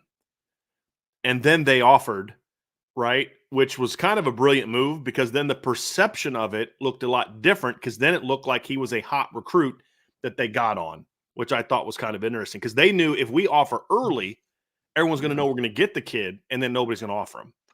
Yeah. Which is kind of the fun part about how the game is played a little bit. I wonder how much Hillman's going to play this year with Rob Moore's still out, right? I don't know how much Rob Moore's going to play this year, but I know they obviously got hurt seriously in spring. So interested to see how much he plays this year. Yeah. I mean, I believe he played a little bit last year. I don't think he redshirted, Ryan. I'm going to have to look at that. I believe, because I know he played a lot of special teams. As he should have. He played in 9 games. Yeah, as a defensive back, and looks like he was mostly a special teams guy last year. Doesn't look like he played a ton at safety, which is not necessarily unexpected because they were pretty experienced at the safety position last year. But Rod Moore's hurt. Yep. And Keon Sabb transferred to Bama. Yep. So he played 40 snaps in 6 games last year on defense, Ryan. Okay. But then he played a decent amount on special teams last season. Yeah. So he did play obviously a lot more on special teams. Obviously, they have Makari Page coming back, who's a very good safety on the other side. But he played 61 snaps on special teams, 40. So he had over 100 snaps last year of football action. So that's not too bad. But he's a very athletic kid, and he was always going to need a year, Ryan, to transition to being a full-time defensive player. So I'm not overly surprised that he didn't play a ton on a pretty darn good secondary last season at Michigan. A lot of NFL players in that secondary. Yes. A lot of NFL players. Tyler Evans with a super chat. Thank you, Tyler, for another one. October 12th has some great games. Pick the wins for fun. So let's go through some of these games on October 12th, Ryan, and we'll just there's some easy ones. So Mississippi State at Georgia. Let's go here. Let's go Ole Miss at LSU. At LSU. I probably go Ole Miss. I'm just a little bit. So it's October 12th. So it's a few games into the season, obviously. I think I'll still go Ole Miss. I don't know, man. I know Ole Miss has kind of let me down a little bit at times the last couple of years when they've had a little bit of hype, but that roster is really good this year, man. This is the most talented team that I think Lane Kiffin has had, and I have some serious questions. Brian, this will be funny. So I have a source that is very familiar with the LSU program that is not with the LSU program anymore, but like he is still very down on the defensive talent in the room at LSU. Yeah. So I think Ole Miss is going to be a better football team this year. I'll give them that game just off of pure talent right now. We'll see how the early portion of the season starts for both teams, but I'll take Ole Miss. I have Ole Miss winning that game as well, Ryan. I have them losing 2 games, and I do not have LSU being one of them. Yeah. So I don't think I have them being one of them. I'd have to go back and look at what. I think LSU will be a better team in November than they are in like September and October a little bit. LSU, they are pretty young in certain spots. Yeah. So. The one good thing for LSU is they are coming off a bye. Yeah. And Brian Kelly has a very checkered history on bye. Sometimes he's had huge wins coming out of byes. I mean, one of his biggest early wins in his tenure, I believe, was a bye. I think I could be wrong on this, but I believe the first big win of Brian Kelly's tenure, in my opinion, was 2010 when they beat Utah. If you remember that, they were struggling. They were not. I mean, they were coming off of a loss to Tulsa, back-to-back losses against Tulsa and Navy, and just reeling as a program. And Utah at the time was ranked in the top 15, I believe. And Notre Dame came out and just whooped them. And by the way, we get asked sometimes about favorite fan bases, most disliked fan bases and all that. Utah had some of the best fans I've ever been around. Just the nicest people. They actually came hung out with us at a tailgate. It was a miserable day too, man. If you remember, it was like cold and rainy, and they were awesome fans. But but then there's also some clunkers. Remember in 2011, they're playing USC at home. That was when they introduced the gold helmets, like the new gold helmets. They were coming off of a bye. They were a pretty good team. I'm pretty sure that was coming off of a bye, and then they come out and just laid an egg against USC. And just was that Tommy? Was that Tommy? No, yeah, it was Tommy. Yeah, and then he got knocked out for a minute, and I'm looking at it was actually a bye. They had beaten Air Force the game before, and Tommy got knocked out. Sharply. He had actually led them. They were coming back. Tommy got knocked out for a couple series. They brought Dane Christ in. Put him under center at the 1 yard line. The ball gets snapped between his legs. USC, Jawanza Starling, remember him? Picks it up, runs it back like 90 some yards for a touchdown. They went from about to tie the game up to it's 31-17. Yeah. And the late George Atkinson had a kick return for a touchdown in that game, and that was just an ugly, ugly game. Remember Carlo Calabrese jumping for Matt Barkley's pump fake? Oh, so terrible. It's like Carlo was the most likable average football player you'll ever see in the world. My gosh. I used to love him, dude, because he was like 44. He's just this stout, sawed off inside linebacker. That tweet that you and I both responded to the other day, like when you think of a linebacker, what do you think of? I put up Michael Stonebreaker. Who did you? Luke August Kuechly Jr. That's right. Because that got us into the conversation about how him and Manti should have been playing together. Carlo was part of that class as well. But if you really think about, like, when you think of a linebacker, what it looks like, just a typical old school linebacker, Carlo kind of fits that mold a little bit. You know what I mean? Carlo Calabrese, no neck, Wright, like they're all the same guy. Yep, I love it. Yep, no doubt.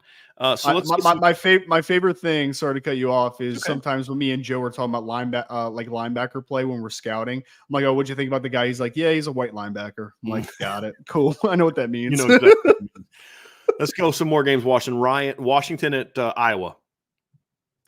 Iowa, I guess. I mean, I think Washington actually did an okay job kind of figuring out the transition a little bit. I mean, they did bring in some talent. They got like Jonah Coleman and the Presock kid, the corner, and Will Rogers is a passable, solid college quarterback, right? So like it wasn't a complete disaster in the portal, but I just think Iowa, I don't know, they're just like one of those tricky teams, right? They're just a tricky physical team that's going to prey off of teams making the wrong decision. And if Cade McNamara is healthy, I think the quarterback play will be okay enough, and at least they have a new offensive philosophy where they'll win an ugly one against Washington. Yeah.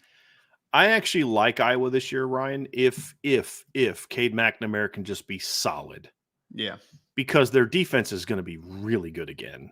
Play Marco Lainez, man, if he's not solid. But here's the thing. Here's the thing. I've always kind of felt Iowa was an elite Big Ten defense. Yeah. I don't know that I would necessarily call them an elite national defense. And the reason why is because I think their style perfectly fits the Big Ten game, which is what you're supposed to do when you're at Iowa. You're supposed to build to win in the Big Ten. You're not recruiting to beat Georgia because you're not going to recruit to beat Georgia. You're recruiting to win in the Big Ten, and at the time, the Big Ten West. And they were great at that. But let's be honest, they didn't always look great when they went and played top teams in bowl games. I remember Christian McCaffrey just destroying them in 2015. Last year, their defense played admirably against Tennessee, but it was very clear that the athletes were just different on the field for Tennessee than they were for Iowa. So you look at their schedule this year, and they're going to get tested in some interesting ways, and one of them being they do play two of the Pac-12 teams. And they play Ohio State on the road, but then they get Washington at home, and then they got to travel to the UCLA. So I'm very curious to see kind of how the next couple of years, how they handle some of the new blood, which plays the game in a different style. Next year, Ryan, they play at USC and then home against Oregon. Yeah. So the next couple of years are going to be very interesting to see how Phil Parker and Kirk Ferentz can kind of build those defenses in ways that can they handle those teams as well as they've handled the Big Ten defensively. I mean, even in conference, a couple of times they played Michigan in the conference title game that got worked pretty good. So it's going to be interesting to see kind of now. Part of it's because their offense is just so bad that teams are willing to make even before him, but teams are willing to take chances if it may not work out because they're not afraid of. We'll go for it on our own 40 on 4th and 9 because we're not confident that Iowa's offense can go down and score a touchdown at the 40. You know what I mean? It's been so bad in recent years. That game last year, man, the Michigan-Iowa game and the championship game last year, like that was like Iowa was keeping him in that football game. It was just eventually like, Deacon Hill can't do anything. Like it was just awful. He would complete a 5-yard pass and you'd be like, wow, good job, Deacon. Like that is awful, dude. It's so bad. I don't know how, because I know Cade McNamara got hurt, so you had to go to Deacon Hill, but I do not understand how a Power 5 football team, right? How a Power 5 football team in a 2 years or 2 to 3 year span, the best they could do in certain games is Spencer Petras and Deacon Hill. It's ridiculous to think about. I don't. It's like if you think some of the guys Notre Dame has had to put in as backups and guys coming off the bench, like the Drew Pines of the world, they would kill for a Drew Pine over Deacon Hill. Like, kill Drew for Pine would be playing in Big Ten championship games if he would have gone to Iowa. 100%. 100%. I mean, look what he did at Notre Dame with a good defense. Not even a great defense, just a good defense in 2022. He probably should have went to Iowa. I mean, that probably would have been a great fit for him. But I don't know why. I still don't know why he went to Arizona State. That never made sense to me. Well, now he's a backup at Missouri, so that's weird. 2 huge Big Ten games that weekend, Ryan. Ohio State at Oregon. Oregon. Okay. I love the talent at Ohio State this year, and I do most years. I don't know, man. I'm kind of bought into Oregon a little bit. I think Oregon is that ascending program, and I think they're going to be a very good team this year. I have Oregon winning the regular season game, and I have Ohio State winning the rematch in the Big Ten title game. Look, Ohio State go out to Oregon and beat Oregon? Of course they can. Yeah. But this is still a good Oregon team, and they're getting them at home. And look, we've seen Oregon go to Ohio State not that long ago and beat Ohio State at Ohio State. So it's not like they're going to be afraid of Ohio State in this game. So I'm with you. I have Oregon winning that game in the regular season and the Buckeyes winning the rematch. Here's another big one. Penn State at USC. The last time we saw these two teams playing a game, they participated in one of the most exciting and entertaining Rose Bowls of my life. That was back in 2016. So, Ryan, Penn State at USC. I don't like trusting James Franklin in Penn State, but I will take Penn State in that game. I think USC has a chance to be better in a couple different areas this year. I'm kind of offensively, I'm just very interested to see what this looks like this year, because I watched a little bit of Miller Moss, and I know he threw 6 touchdowns in his bowl game, but I don't know. I didn't see a ton of talent with that kid. Yeah. I did not see it overall. So I'm interested to see what the offense looks like. I mean, I think you could think of with Lincoln Riley, it will be at least to a solid to good level. Like, there's no doubt about that. But Penn State's just more talented. So in the preseason, I tend to go towards more talent. And then when the season kicks off, obviously then trends are created and how's the team playing and what's the feel of the game. Like, those more humanistic approaches kind of come into play. But I do think that Penn State is the more talented team, and they have an offensive coordinator that actually knows something about playing offensive football. Yeah, he's very good. Yes. He's very good. Here's some other big games that weekend, Ryan. We'll kind of scroll down here. Kansas State at Colorado should be an interesting game. And let's see here. Texas at Oklahoma is another big one that weekend. Texas. I agree. I am. You're just a hater who doesn't have faith in Bill Bedenbaugh, apparently, Ryan. I respect the heck out of Bill Bedenbaugh. I think he's a very good offensive line coach, but making chicken salad out of chicken, doesn't always work, right? So I think that Oklahoma is going to be in a little bit for a rude awakening this year. I think it could get better into the future, obviously, as they recruit better and they continue to build that roster up. But I think Oklahoma is probably going to go 8-4 or 7-5 this year. And I think that Texas is just a better team right now than they are. It is hard to beat good teams when you're replacing 5 starting offensive linemen. And the guys you're replacing them with aren't that great. Like Notre Dame in 1988 had to replace a bunch of starting offensive linemen. But like one of the guys that stepped into the lineup was Andy Heck, who'd played a bunch of tight end. And back then, tight ends for Lou Holtz were basically glorified tackles. And he spent over 10 years in the NFL as a Pro Bowl first-round draft pick, Pro Bowl left tackle in the NFL with the Seattle Seahawks. So I don't see that kind of talent stepping into the lineup for Oklahoma for them this season. So I'm with you. I have Texas winning that football game. And I believe I'm just kind of scrolling right real quick through this. South Carolina at Alabama. Nobody cares. Now, let's see here. Iowa State at West Virginia. That Kansas State at Colorado game is going to be very interesting. Very interesting, Ryan.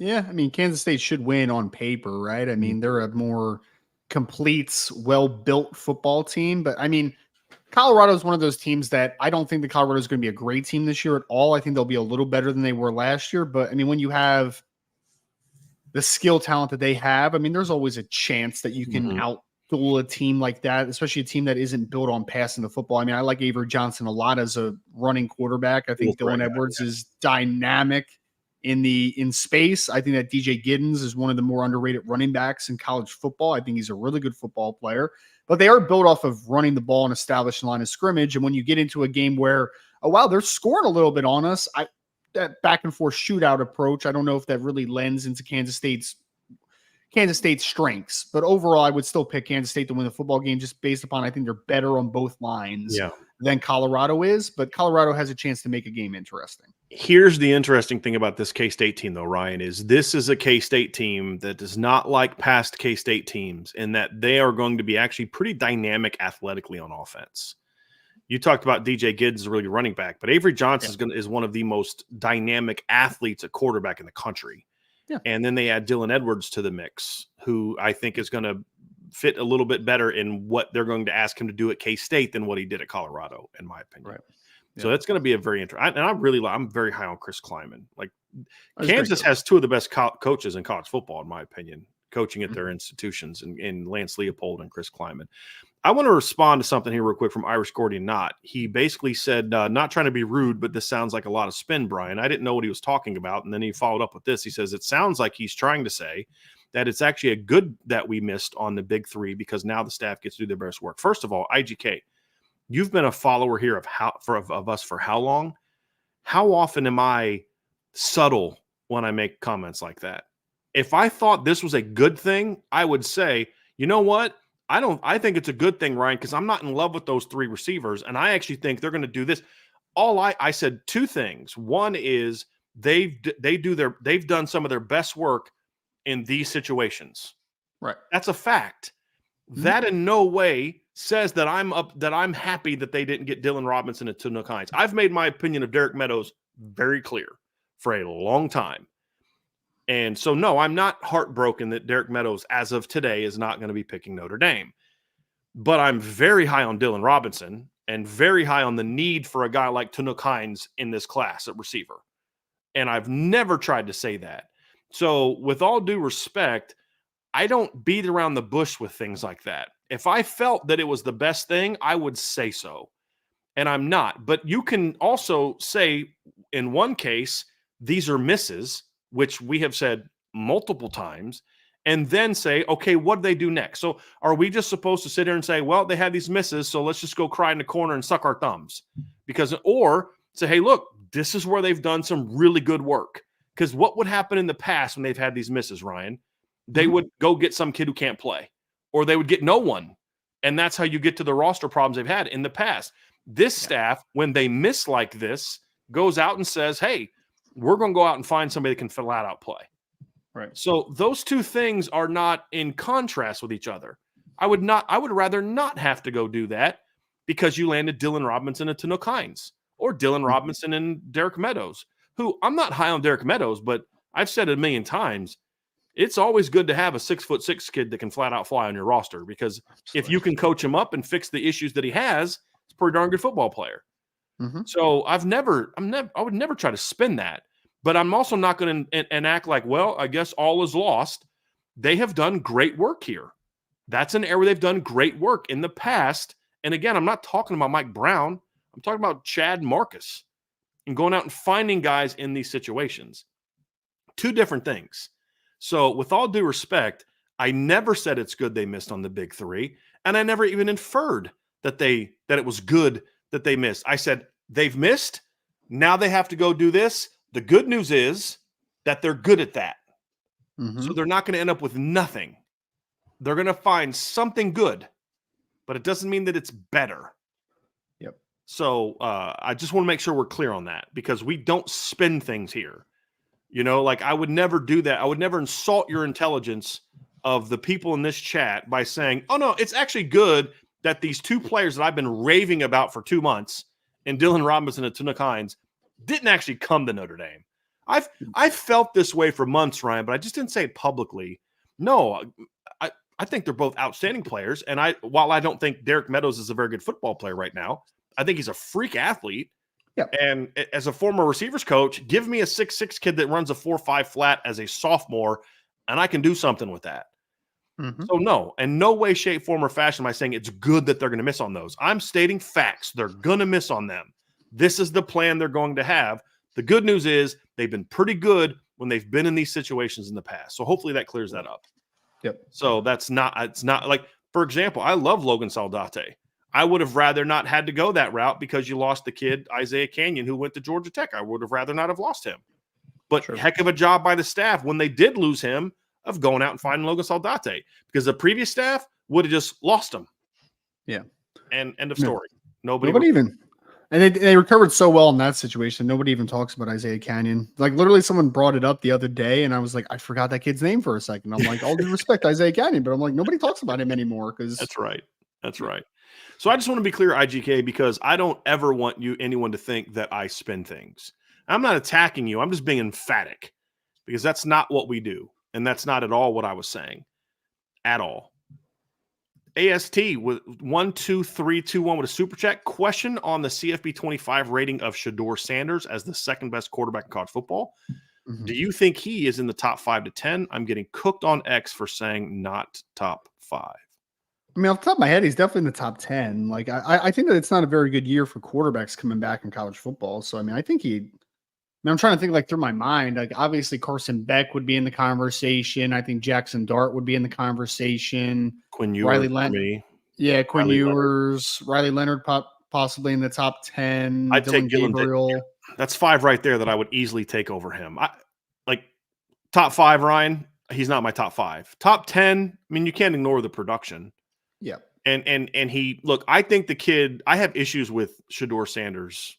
Attitude wise, he doesn't come across as a very good leader, but the kid's gifted. He's got not like, like elite Trevor Lawrence gifts, but he's got some talent. And as you said, it's not a great year. I think going into the season, I have a hard time naming 10 over him, but I can easily name 5 over him.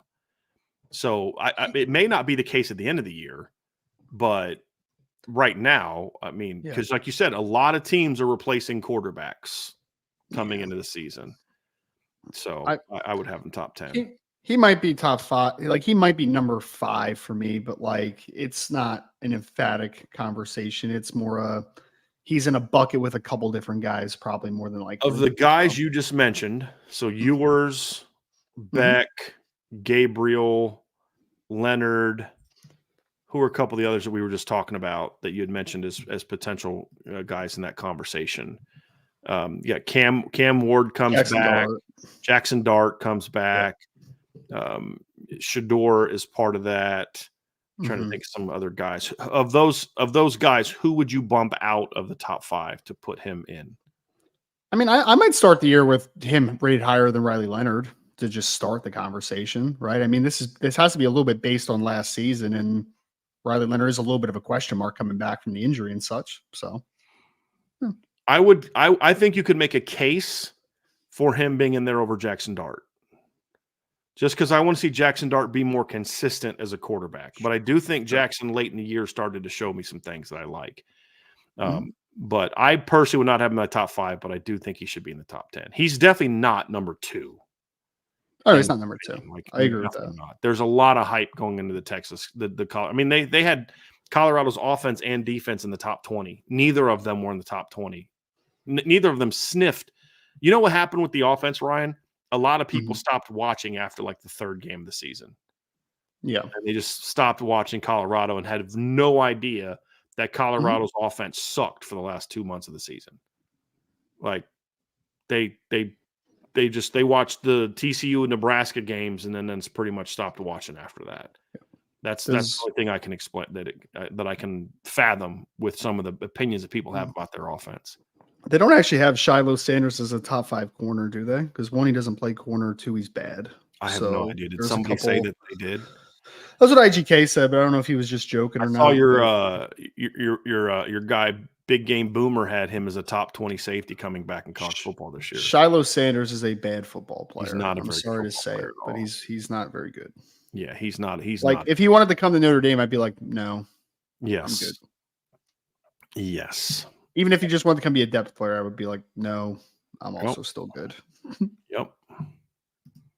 All right. Fighting Irish. I always want to say Fighting Irish when he does. Fighting Mike 87. If you could trade, thank you for the super chat, Mike. If you could trade Notre Dame's schedule for another Power 4 schedule while only considering opponent location and not overall record, what school would it be? I don't even know where to go with this one. Like, I would need to have schedules in front of me to be able to trade a schedule with another schedule. So, I mean, I know what schedules are hard this year. Like, I know, like Georgia's got a tough one. Florida's got the crazy one in the middle. Like, I mean, I know the harder schedules, but I don't know like what a more favorable schedule would be. I'm not up to date on like breaking down every single schedule in college football. Yeah, I'd have to think about that. I know that I was Yeah. looking at Texas's the other day, and I Mhm. have a feeling that might be a schedule that would interest you, Ryan, because it does have some big games on it. But it Mhm. also, after those couple big games, doesn't have a lot else on it that's like super challenging. So they do Mhm. play at Michigan, which I know you like. You like the idea of playing at Michigan. I do. I do. Yep. They play Georgia at home. They play at Texas A&M, so Notre Dame already has that game on their schedule, and then they play Uh-huh. against Oklahoma in Dallas. So they also would play at Vanderbilt. That's a two academic schools kind of going at each other, and it would be in Mhm. Nashville. I would like to play in Tennessee. And then they also play Florida at home, Kentucky at home. Those would make sense. And then they play at Arkansas, and Notre Dame is going to actually play at Arkansas in the next few years. So that's already on the That's schedule as Texas's well. schedule. That's Texas's schedule. I mean, then there's others like, Colorado State, UTSA, Louisiana Monroe. Sure. But yeah, that's so their schedule of Power Fives at Michigan, home against Mississippi State, Mhm. Dallas against Oklahoma in the Red River Shootout, Georgia at home, at Vandy, home against Florida, at Arkansas, home against Kentucky, at A&M. Yeah. So tough schedule, but not daunting like Georgia's is, which is a little nuts. Fighting Mike said Michigan's. Doesn't Michigan have a really difficult schedule this year? It's, Like, isn't it's that difficult, but it's not. It's difficult compared to last year. So they sure? play Fresno in the opener, then they play Texas, Arkansas State at home, USC at home, Minnesota at home, at Washington, at Illinois, home against Mhm. Michigan State, home against Oregon, at Indiana, home against Northwestern, at Ohio State. So, like the bottom half of their schedule is not that tough, sort of like Notre Dame's. The top of their schedule is really hard. Yeah. They Texas at home, Oregon at home, at Ohio State. To me, those and then USC. The thing that Michigan has going for them is of their four biggest games, or I should say, not biggest, toughest games, in my opinion. When you look at for me, it's Texas, it's Oregon, it's Ohio State, and it's USC. I actually think USC is going to be better than Washington this year. Sure. Yeah. You get three of those games at home, so that does help a little bit. Sure. So I wouldn't be completely opposed to that schedule, but I would rather play Texas's schedule, to be honest with you. I don't want to play a bunch of Big Ten teams.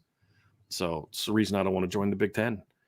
So, yeah, but that's Well, apparently there's a report that Notre Dame's talking to Big 12. That's a totally serious report. So I literally had someone text me during this, was like, "Hey, is there anything to that Notre Dame Big 12 thing?" I'm like, "No." So you're telling me Notre Dame's going to not go to the ACC and save it? Yeah. Because like I'd be willing to bet you a decent amount of money that if Notre Dame wanted to join the ACC, Florida State and Clemson wouldn't leave. I'd be willing to bet that, because then you'd be able to negotiate a new deal. What people have to understand is this whole thing is about ESPN wants to get out of the ACC contract. That's what this is all about. Sure. And these schools are just pawns to make that happen. You're telling me, though, Ryan, that they would say no to the Big Ten, who I mean, the Big Ten has not even remotely hidden the fact that we're not expanding except if Notre Dame wants to come. Like, Right. Now, I think they may shift course eventually if the right but they've been adamant. They have not hidden the fact that their next expansion target's Notre Dame. Mhm. That's not a new thing. So Right. you're telling me say no thanks. We're not going to play in our region against a bunch of quality academic programs. We're going to go freaking play in the Big 12. Really? Like, you guys know that if Notre Dame called up Greg Sankey right now, that conversation would last 45 seconds. And most of that would be hellos, how are yous? And the minute that Pete Bavacqua said, we want to join, it's over. Yes. Okay. Let me get on the phone and call everybody else. Let's make this happen. They're going to bypass all that to go play in the Big 12. Mm-hmm. Yeah. Makes a lot of sense. Come on. Easiest way to find out clickbait, guys, and you don't even need to ask in a chat of like, is this real? Is the person's thing that posted it has like 200 followers and says he's a national whatever. If that news was breaking, one, it would be from a media member, a Notre Dame that is well respected, or Pete Thamel or someone like that. It would either right? be Pete Thamel Yeah. Or what's the other guy's name at Yahoo that does a really nice job? Ross Dellinger or Tim Priester. Yeah. Those would be the three people that would break that story, in my opinion, if there was any truth to it whatsoever. Right.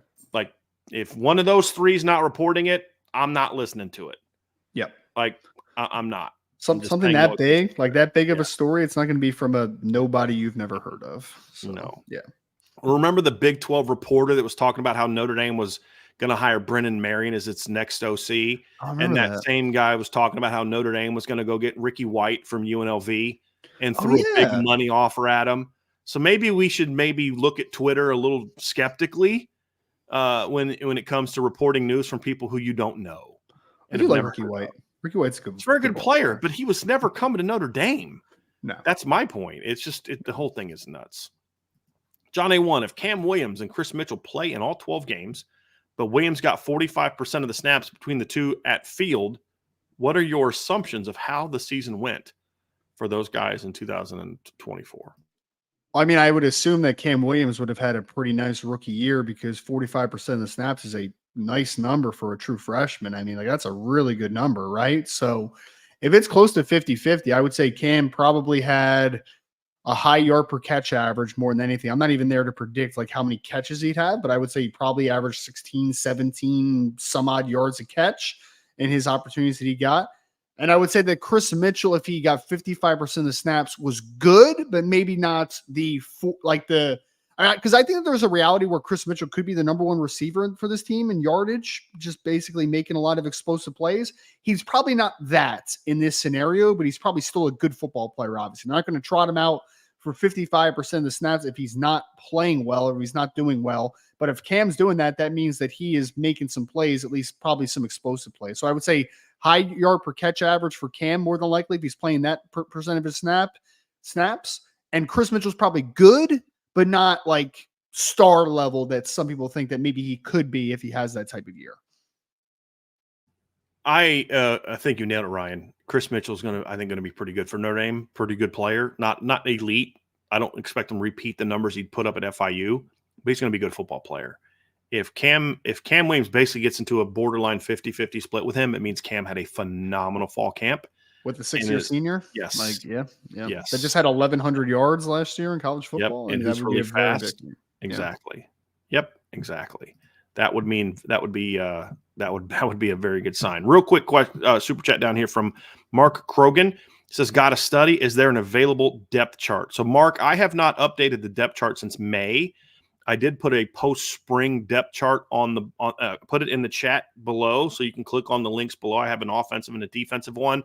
I will be putting a new sort of summer, depth chart out on Monday or Tuesday. So I'll have that updated with some numbers and some different things on it, but that'll at least give you an idea of where guys are. So I will have a new one coming out, but that's the latest that we have. It's position by position depth chart that you can take a peek at. I also put a summer roster up, and the summer roster has the way we do rosters is we do the numerical roster, but we also then do a by position roster that just goes by number, which will tell you at least where everybody's playing. But that's the most recent depth chart that we have. So good luck studying, but at least now you have that. So I just wanted to get that over to you. And thank you for the super chat, Mark. Really appreciate that. Wade Garrett with a super chat. Thank you, Wade. Just getting on for today's show. We'll miss you, Ryan Roberts, RR. Look forward to seeing what lies ahead, and best of luck to you and your family. #Go Irish. Thank you, Wade. Appreciate you, sir, very much. BK's last brain cell also brought up the Mike Gundy stuff. We addressed that earlier. I just wanted to at least acknowledge that you asked that question, so I appreciate that, BK's last brain cell. Michael Collins, if Buckner plays, does he go on scholarship a la Faison last year? Can that happen in season if they're at 85 scholarships to start the year? More likely he gets snaps at wide receiver, running back, quarterback, or special teams. That's not the case. So here's the difference, Michael. Jordan Faison was on a lacrosse scholarship. Yeah. And the way that scholarships are handed out in other sports like baseball, lacrosse, you are given by the NCAA a certain number. I think Vince and I were looking this up the other day, Ryan. I think baseball is like 11.7 and lacrosse is like 12.7. And then everyone has to be a certain percentage of the tuition, like of the scholarship, whatever the cost of tuition. So if it's like 20 grand at one place, you'd have to give at least 5. If it's 50 grand, you'd have to give whatever 25% is of 50 grand. But it's so each school has different amounts of money. It's basically the percentage of what it would be for tuition. And very, very few kids are on full ride scholarships in those sports. Very few. So the difference here is Tyler Buckner's not on scholarship on lacrosse. He's basically a walk-on in both sports. And in that case, you treat him like any other walk-on. You don't have to give him a scholarship if he plays for you. The reason Jordan Faison had to be given a scholarship last year is because he was actually on a lacrosse scholarship. And the way the NCAA rule goes is if you're on scholarship for another sport and you actually play a snap of college football, you have to go on a football scholarship. And the reason for that is a lot of schools were stashing players beyond the limit in other sports. Miami made a killing with this. Do you know that Santana Moss was not on a football scholarship at Miami? He was on a track scholarship. Yeah. And there was a lot of guys at Miami would do that with a lot of guys. And the thing is, the reason I don't have a problem with it is because those guys were legit track guys. I actually didn't have a problem with it. As long as they're actually running track and competing in track and they're performing and they are of the quality of a track scholarship athlete, then I have no problem with that. You know what I mean? Like, I'm not putting some left tackle on at track scholarship that's never shot put before, but you're telling me he's on a shot put scholarship. You know what I'm saying? Like, that's dirty. But like Santana Moss was like a legit track guy. So I don't necessarily agree with the rule. I understand why they did it. But that's the difference between this situation is Tyler is a pure walk-on both sides of the ball. Jordan was a scholarship athlete that then had to transition to that based on NCAA rules. So that's how that went down. So good question. Very good question. John A1 with another one. John asks, the first game I saw Jack Kaiser start was South Florida in 2020 playing buck linebacker. He was pretty good versus the run. Now that he's a senior 6th year, do you see him having similar production versus better teams inside? I mean, it's a question mark at this point, John. It really is, because I think that Jack Kaiser has good instincts, and I think he's explosive in short areas, but he's a little bit of a smaller guy, right? I mean, he's right around 6'1", 230 pounds, maxed out with shorter arms, obviously, right? So the profile doesn't say great player inside, but obviously we've seen guys with similar profiles be better inside because they have great instincts. They're able to get the spots and they're able to play with physicality. So I hope we see something, but like him playing will linebacker is going to be a question mark until it's not. Like, we've seen him mostly as a rover, a guy that's going to play off in space, a guy that's going to blitz off the edge at times, a guy that's going to condense down in a 4-3 more alignment against some reduced looks offensively. But overall, I really don't 100% know what to expect of Jack Kaiser. I hope that Notre Dame feeds into, you can do a few things with him and he can kind of be a little bit of a Swiss Army knife type of player, but how good he'll be stop an inside run as a traditional will linebacker, I actually don't really know what to expect going into 2024. Here's one thing I will say, Ryan. I feel that we can say with confidence that if he's healthy, he will be very productive. And I'll explain why in a second. Well, what I agree with you completely on is how good he'll be. And there's a difference. The reason I say that I believe we know he'll be productive is because he started at inside linebacker 3 times in his career. He had 8 tackles in that game against South Florida, 7 solos. He started at Mike linebacker against North Carolina in 2022 when Drake May was, or J.D. Bertrand was out because of the targeting. He had 8 tackles. And then this past year against Central Michigan, he started at Mike linebacker when J.D. was out, and he had 10 tackles. So I think he'll be – and he had a tackle for loss in that game. He had a half tackle for loss against North Carolina, and he had 2 tackles for loss against South Florida. Now, a couple things. 2 of those 3 teams weren't very good, right? So South Florida wasn't very good in 2020, and Central Michigan wasn't very good last year. So I think we can look at it and say, Ryan, he'll put up numbers because of the things you talk about. He's instinctive, he's this. But that doesn't necessarily – you and I have watched plays of guys that have had 100 tackles in a season, and we're like, that guy's not a very good linebacker.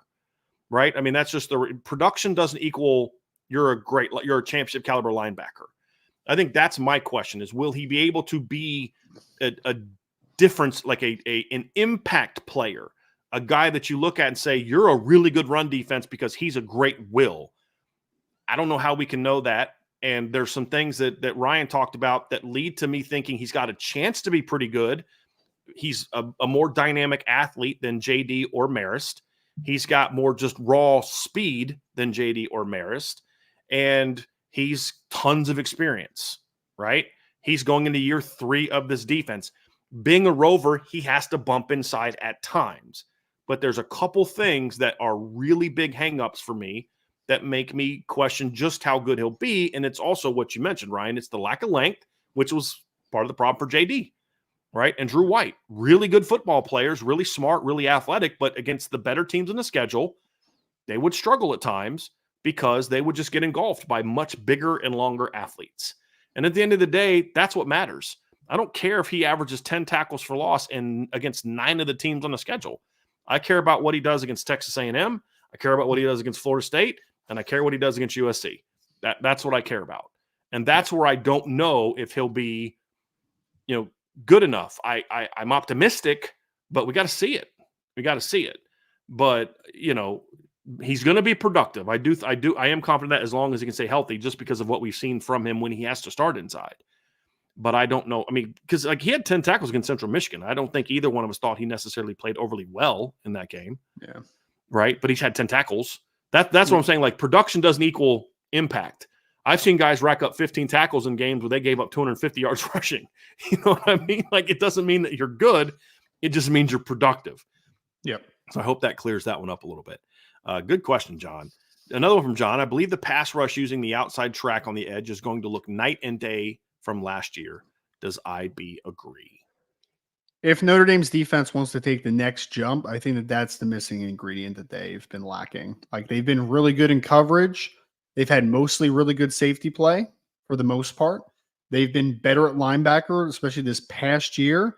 And interior defensive line has been really good, and the strong side defensive end for the most part has been very good. But that true Viper outside track can win one-on-one, can win outside the corner. That's been a role that they just haven't had a guy that's been a consistent winner. I mean, even Isaiah Foskey was a great sack guy for Notre Dame, but like, even he wasn't a full-on edge winner all the time. Like, he was a speed to power guy. He was an inside track guy at times off of counters. Like, he was a little bit of a all-around rusher for Notre Dame. I'm talking about a guy that one-on-one can beat an offensive tackle to the spot at the top of the track. I think you need that guy that can win quickly on the outside, not a guy that has to rely solely on inside counters and powers. Jordan Botelho has some traits that tells me he can do that. RJ Oben, if they use him in that spot, in that role, has some things that say that he can do that. Boubacar certainly has things that say he can do that, but they need to be better at that. Do I think they'll be better than they were last year at that? Yes, I do. I do think they'll be better at that. How much better, John? Not 100% sure about that, but Notre Dame does need to find a recipe to be better at that moving forward in general, not even just for 2024. They need to have more quick, easy wins on the outside in pass rush to be able to take that pass rush to the next level, not be a really good team as far as playing complementary, but being a team that can wreck. Like, that is the step forward that I think they need to take from an outside pass rush potential. Ryan, this kind of goes in line with what was said. Let me say this real quick. I don't think it's going to be night and day different from last year. I think it'll be better, but I don't think it's going to be night and day different because I need to see.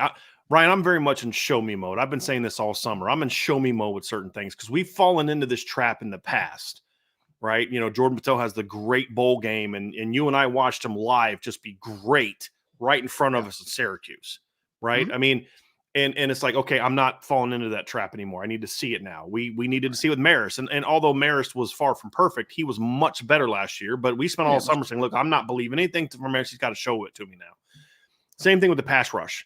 I think Josh Burnham's got a chance to be an impact pass rusher. I think that Boubacar Traore's got the talent to be an elite pass rusher at some point in time. I think Bryce Young, if there comes a day in the next couple years where Notre Dame is throwing out a 4-man edge combination of Josh Burnham, Bryce Young, Boubacar Traore, and Logan Thomas, this team might be really good at rushing the quarterback if they're the players we think they can be.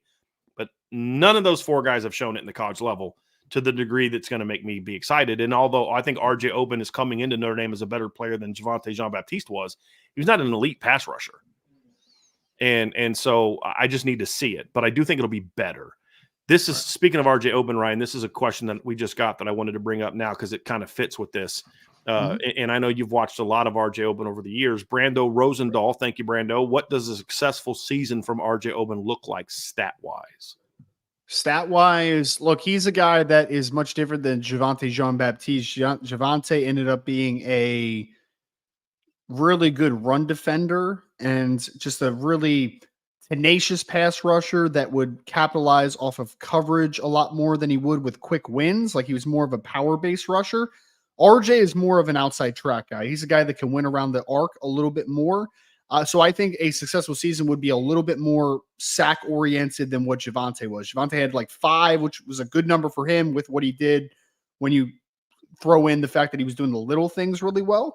But I think a successful season would be 7+ sacks for an RJ Oben and consistent pressures. And he's not at least he hasn't shown to be a high level run defender. So if I'm talking about 7 sacks and in total 11 tackles for loss, because sacks count as tackle for loss on the college level, I think that would be its consistent season. I really think that he's the guy when I look at in 2024, I am most optimistic that he can be that outside guy that can consistently win on one-on-one situation. I think Jordan can do it at times.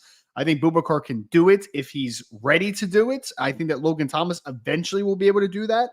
But I do think RJ Oben now entering with so much experience behind him this year, I think he has the talent to be the most productive pass rusher in 2024. I'm going to say something, Ryan, and Okay. don't react until I finish my entire thought. Okay.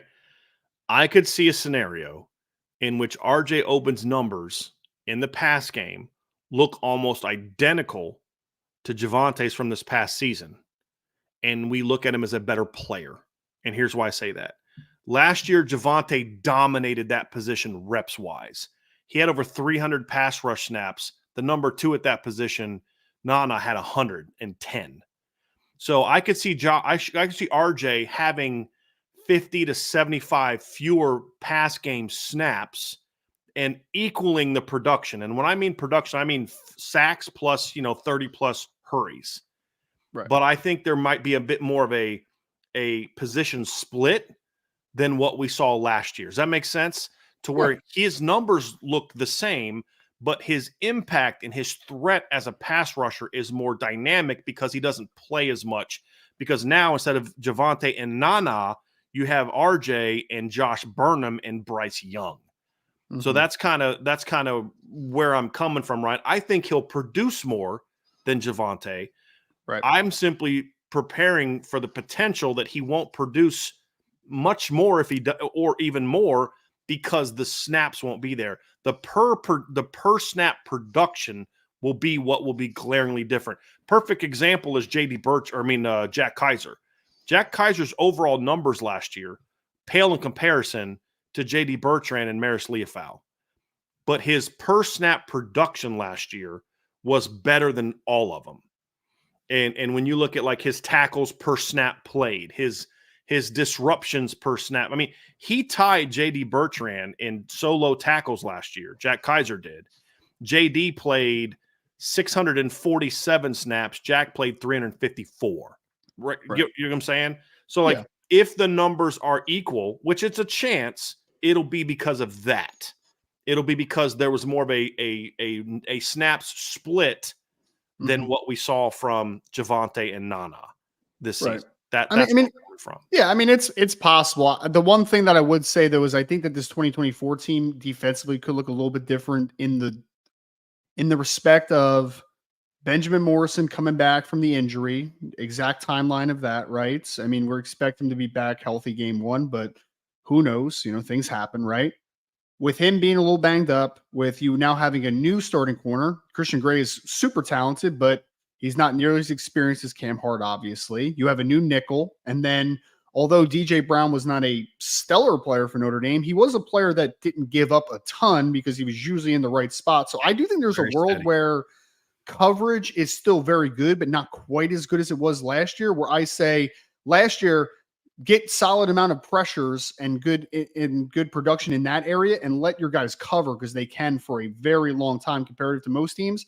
I think that this team will have to be a little bit more of a finishing team from a sack production perspective. Sacks aren't everything, but I think when you're talking about a team that maybe is not going to be, it's going to be really good still, but maybe not quite as good from a coverage perspective, at least early on in the season, I do think it matters to get the quarterback on the ground a little bit more frequently. And when I look at this defensive line in general, Howard Cross plays a position at nose tackle, which is not advantageous for getting sacks and finishing plays. Riley Mills is playing a 3-tech, which is a little bit more advantageous, but also he has had a crux of not being a good enough finisher at time to finish his backfield production. And then you're talking about RJ Oben playing a strong side defensive end position, which isn't necessarily as productive from a sack perspective as what a Viper should be. But I just think that he's the player that if you are going to be a team that's going to finish more in the backfield at the quarterback, I think he has to be the guy that does it, because otherwise I'm just not sure who's going to be that guy necessarily. We saw that in the blue gold game, right? Yep, I mean, he had the big sack at the end of the half. The reason I'm kind of laughing, Ryan, is because you kind of nailed both years, right? Like last year, they didn't have that dynamic pass rusher. So the D line was used more to be disruptive, but to then free up more opportunities for linebackers and the pressure packages to put pressure on the quarterback, which we broke down all of last year.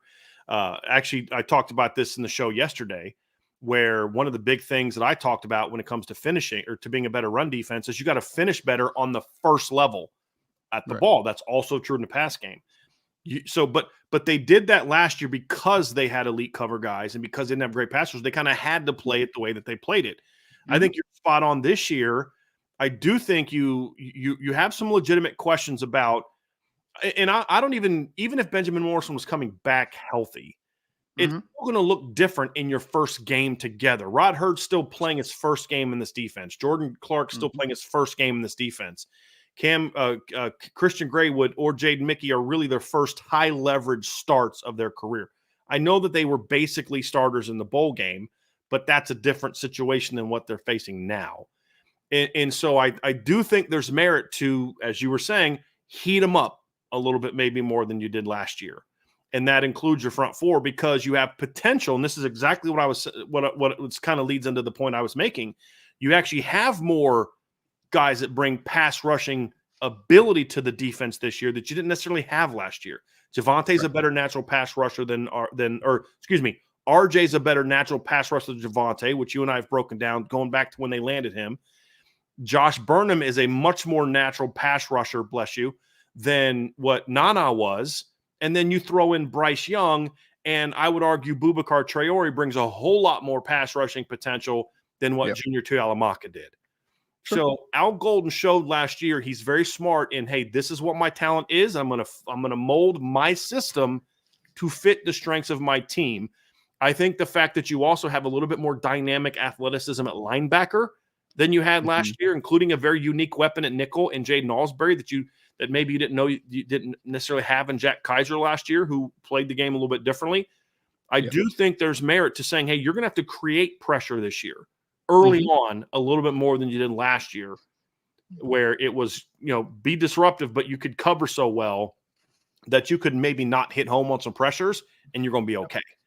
There's some situations this year, if Benjamin's slow getting back, I think Notre Dame's going to still be good at corner. And I think Christian Gray's the most physically gifted cornerback on the roster. And I've said this before. I think Christian Gray has a chance to be as good as a sophomore as Benjamin Morrison was as a sophomore. He's still not as good as what Benjamin Morrison is right now. Sure. Right. And if he is as good as Benjamin, the whole point was you'd have him and Benjamin playing across from each other. Now you just have one of them. Right. So I think it's going to be very interesting to see how the defense fits to the unique personnel that this team has relative to last year's team. Right. Right. Like even this, how are they going to use the boundary safety the same? And now it's just, I have a better athletes there, or because they have better athletes there, they use the boundary position a little differently. I don't know the answer to that. And it's going to be very interesting to see, because everybody keeps talking about how's Notre Dame going to prepare for Texas A&M when they've got a new staff. And I'm like, do we know for sure that Texas A&M knows exactly how Notre Dame is going to play defense this year? When you think about the different personnel that they're going to have on the field, everyone's got to prepare for something that they're not sure of in the opener. That's part of the deal. I mean, Notre Dame's going to have 3 new starters on the second level of defense. Jack Kaiser was a starter, but he's playing a different position, right? You're going to have a new safety that's a completely new starter. You're going to have a corner that's a new starter. You're going to have a nickel that's a new starter. So, yeah, I mean, I don't think you can for certain say, and because I hope, like, there's some bad defensive coordinators out there that just fall into the trap of this is my system and I'm going to make that, and that guy's going to have to fit or else he's going to be off the field. And then there's other guys like who I think Al Golden is, where that guy's a little different. Like Jordan Clark's different than what I had in Thomas Harper, a different type of player. So I'm going to use the nickel position a little bit differently. Christian Gray's different than Cam Hart. So I'm going to use Christian Gray in a little bit more different coverage variation than in Cam Hart. So I think it depends on just what Al Golden.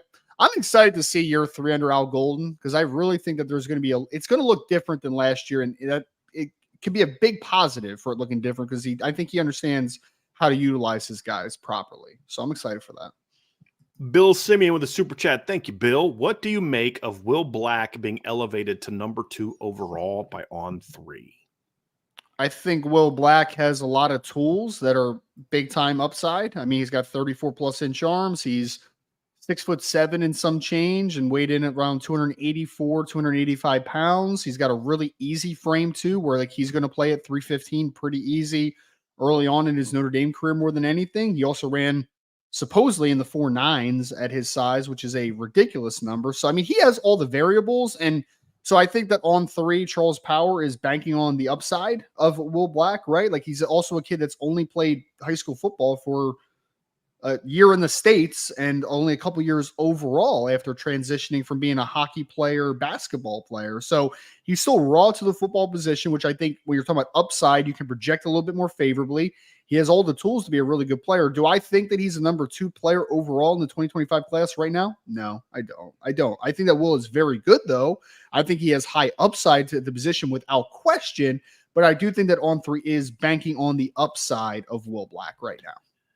It's funny how this one has evolved, Ryan. When he committed Notre Dame, you and I both graded him as a 4-star recruit based on the availability that we had.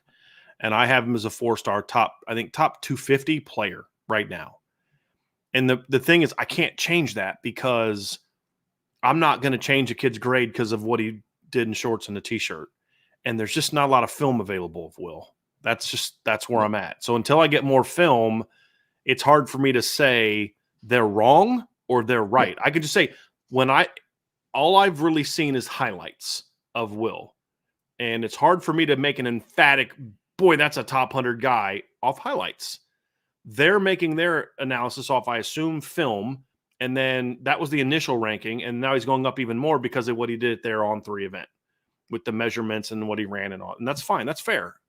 When I think of a tackle that's like a number 2 overall type of player, I think of just like an elite, like Trey Smith coming out to me was that kind of guy before his heart problems. And he ended up still being a really good player. You know, I think of a guy that's just like, dude, that guy's going to step on the field as a freshman and just be dominant. I think David Sanders could be that guy. I think David Sanders. Yeah. If he can fill out, especially over the next year. Apparently he's up to like 290 right now. That'd be huge. Yeah. That'd be huge. You know what I mean? Right. Like I think that, I think, okay, boom, that's the kind of guy you look at. Yeah. And I haven't seen that from Will yet, but I'll tell you this, the people that I talk to that have seen game film of him tell me like I've been challenged by, I'll just be honest, I've been challenged by somebody, Ryan, you know exactly what I'm talking about, to reevaluate Will Black, not to change my grade, just to reevaluate him. And as I explained very clearly, I was like, dude, there's a reason I haven't evaluated him any further because I don't have any game film. I can't change my grade based off of a camp for an offensive lineman. Just like I haven't lowered my grade on Owen Strebig because he may have had a bad camp or something like that, or raised my grade because of that. I don't care. Yeah. But he said, I promise you, when you get game film, you are going to completely change your stance. And I was like, cool. I mean, he's like, I guarantee it. So there's some people that I know whose evaluation ability I respect a great deal that rave about this kid. And I'm looking forward to seeing game film, but I'm with you, Ryan. I don't have enough access to actual data, in this case being film, to really change my grade of good football player. We had him ranked higher than everybody else when he committed, and now we have him ranked lower than everybody else. You know, and I think part of that is just people don't want to be left behind. That's why partly others are raising their board. Because Charles, and credit to Charles Power, he made that initial 5-star jump when nobody else thought he even had the kid in like top 250, 300. That was months ago at this point. Yep. Yeah. So he was the first one on this one. I give him props for that. So, but I can't go there yet. I can't say he's wrong either, Ryan, because again, I need to see more film. That's really the big thing. Like that was one thing that changed my opinion of Matty Augustine is I didn't love his highlights, and I had him as like a 3.5-star kid, got some tools, but then I got some game film, and I'm like, from his actual. So I was evaluating his junior year, which was before he reclassified. Yeah, and it was, and I did not like it. It was you could see the tools, but then I got some access to his next junior season, which was 2023. Yeah, and you could see a completely different player. And that's when he bumped up to a 4-star.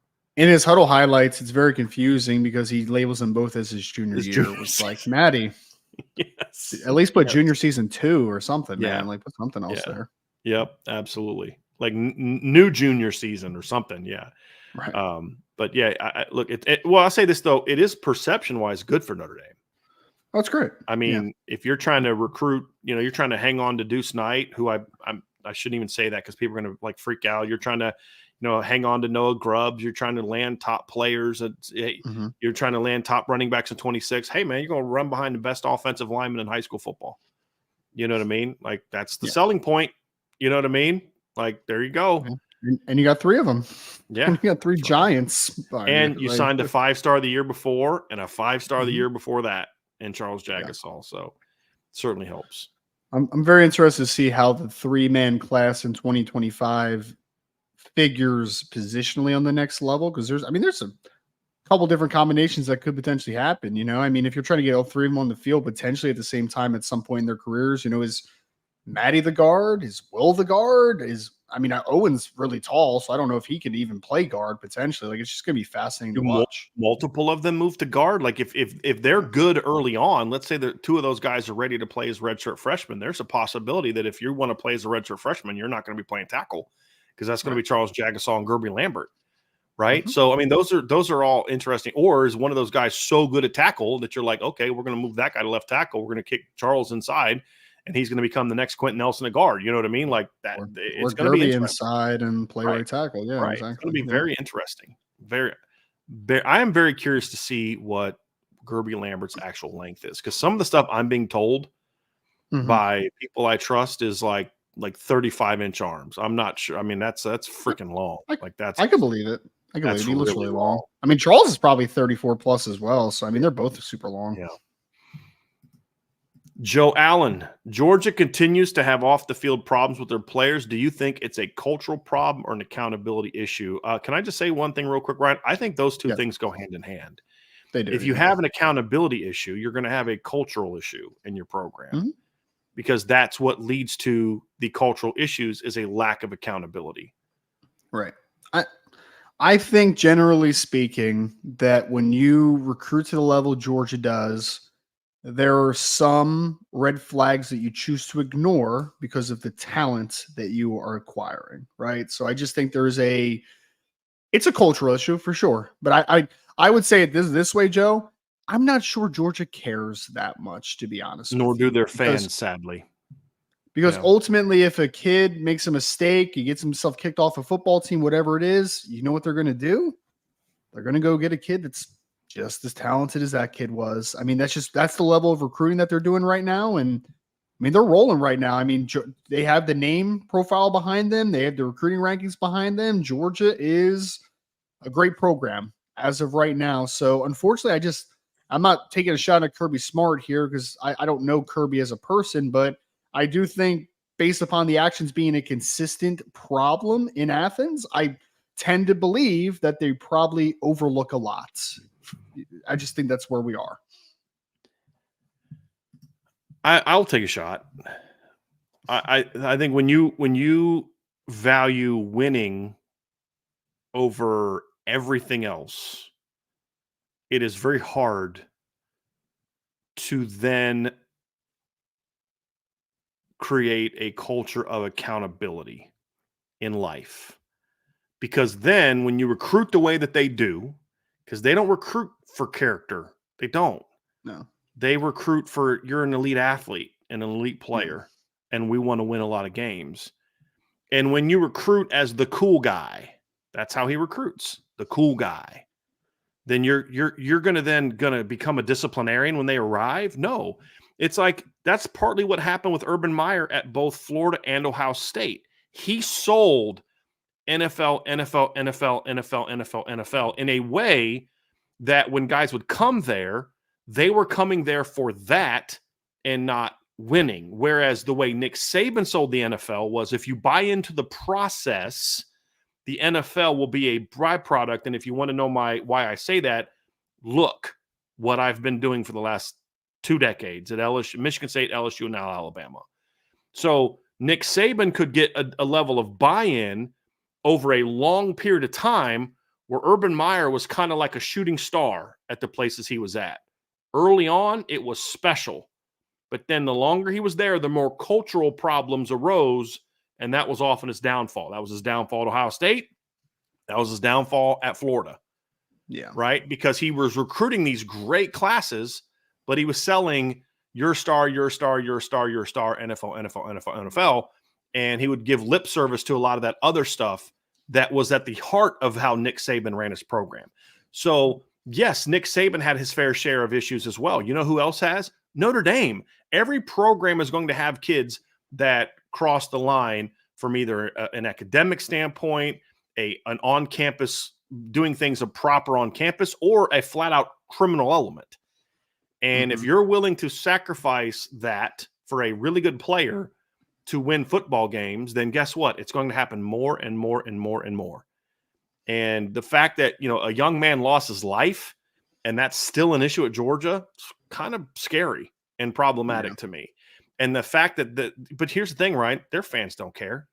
They don't. Their fans will not care until Georgia starts losing under Kirby. That's when all of a sudden they're going to get super indignant about that. Because Mark Richt ran one of the best programs in the game as far as like developing young men and caring about people, and they chased him out of there. Why? Because he wouldn't do the things he needed to do to take him over the hump. Mark Richt was one of those coaches who would actually try to, hey, we don't want to be out here buying players that way. Like we want to, we don't want to buy that guy. And they disliked him for it. This is what they want. They don't care about, like, to some of these fans, I'm just going to be honest, especially in the SEC, Ryan, these kids aren't kids to them. They're just pieces to my joy. They're there to serve and make me happy. Sure. And I don't care if they develop as people. I don't care if they're, if they're working at McDonald's when they're 35 because they got nothing out of their college degree and they weren't prepared to be successful in life. But he's a heck of a running back. That's all that, you know what I mean? Like, they don't care about all that stuff. And I do think that's one thing that's unique about, to me, Notre Dame, but even some northern schools, I think, take a little bit more pride in that type of thing, in what their alums turn into. Right. And I think that's a problem for me. And I'm not afraid to say that. And I'm not saying you are, right. I'm saying, like, I have no problem saying that because I find it disgusting. Well, like I would say one story that I can share from an SEC perspective, and I'm not going to tell you what the program is. I'm not going to tell you who the coach was. So people in the chat, don't even bother guessing because I'm not going to tell you either way. Right. So I was told from a buddy of mine who was at an SEC program in the recruiting departments or the player personnel department. It's technically a little bit different, but I was told that when a coach was first at an SEC program a few years ago, he played a football game. His team played a football game. They lost against another prominent SEC program. They were on the plane ride home. The head coach of that program turned to all of his coaches on the plane and yelled, "I need some thugs on this team. That team had thugs. We don't have thugs." And if there's a better representation of a team not caring about getting good people, that's it right there. He's basically saying, I don't care about recruiting good people anymore. I care about recruiting really good football players. I don't care what the character concerns are. So that runs rampant in the SEC especially, but yes, it runs rampant across the power structure of college football without question. There is, unfortunately, there are coaches, there are personnel people, there are presidents. There are a lot of people in higher up positions that turn the cheek to off the field stuff, and they live with the repercussions when they have to live with them. I know people that live in Columbus, Ohio, who will tell you it's disgusting how many arrest things and different things have been done away with for Ohio State football players.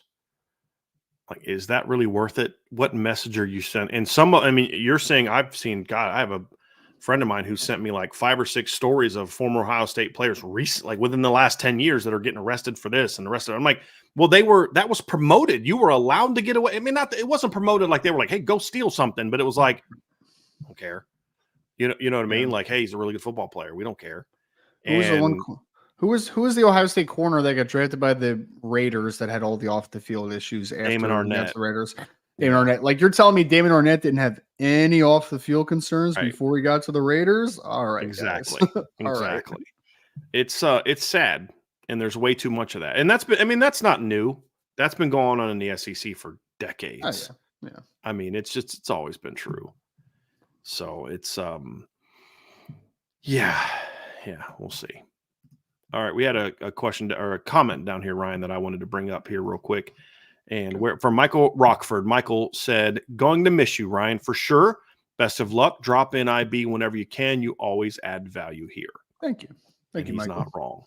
All right, back up top, Ryan. We've got something. Here's from Coleman Smith. It says, thoughts on the playoff expanding to 14 teams so soon? Yes, it's more football, but will it be watered down? There's only 4 to 5 programs a year with realistic chances of winning a title.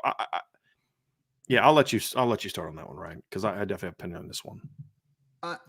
I mean, I'm so in between on it because part of me, Coleman, just kind of wants to see what it looks like first before we continue to expand. I know that those conversations have to start years in advance, so it's just kind of a weird timeline of things of how these things are decided. But I would like to just kind of see how it looks before we start talking expansion and really understand what the product is we're putting on the field.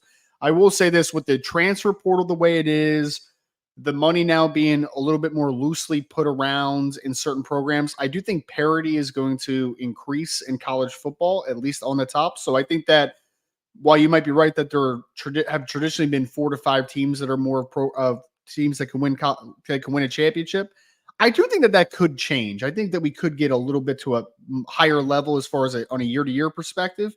And in theory, a bigger playoff bracket does increase the chances of an upset happening or something happening in those regards.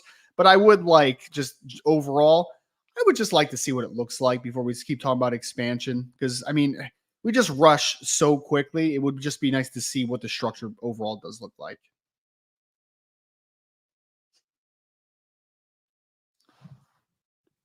The push to 14, Ryan, is nothing more than 16's always been the goal.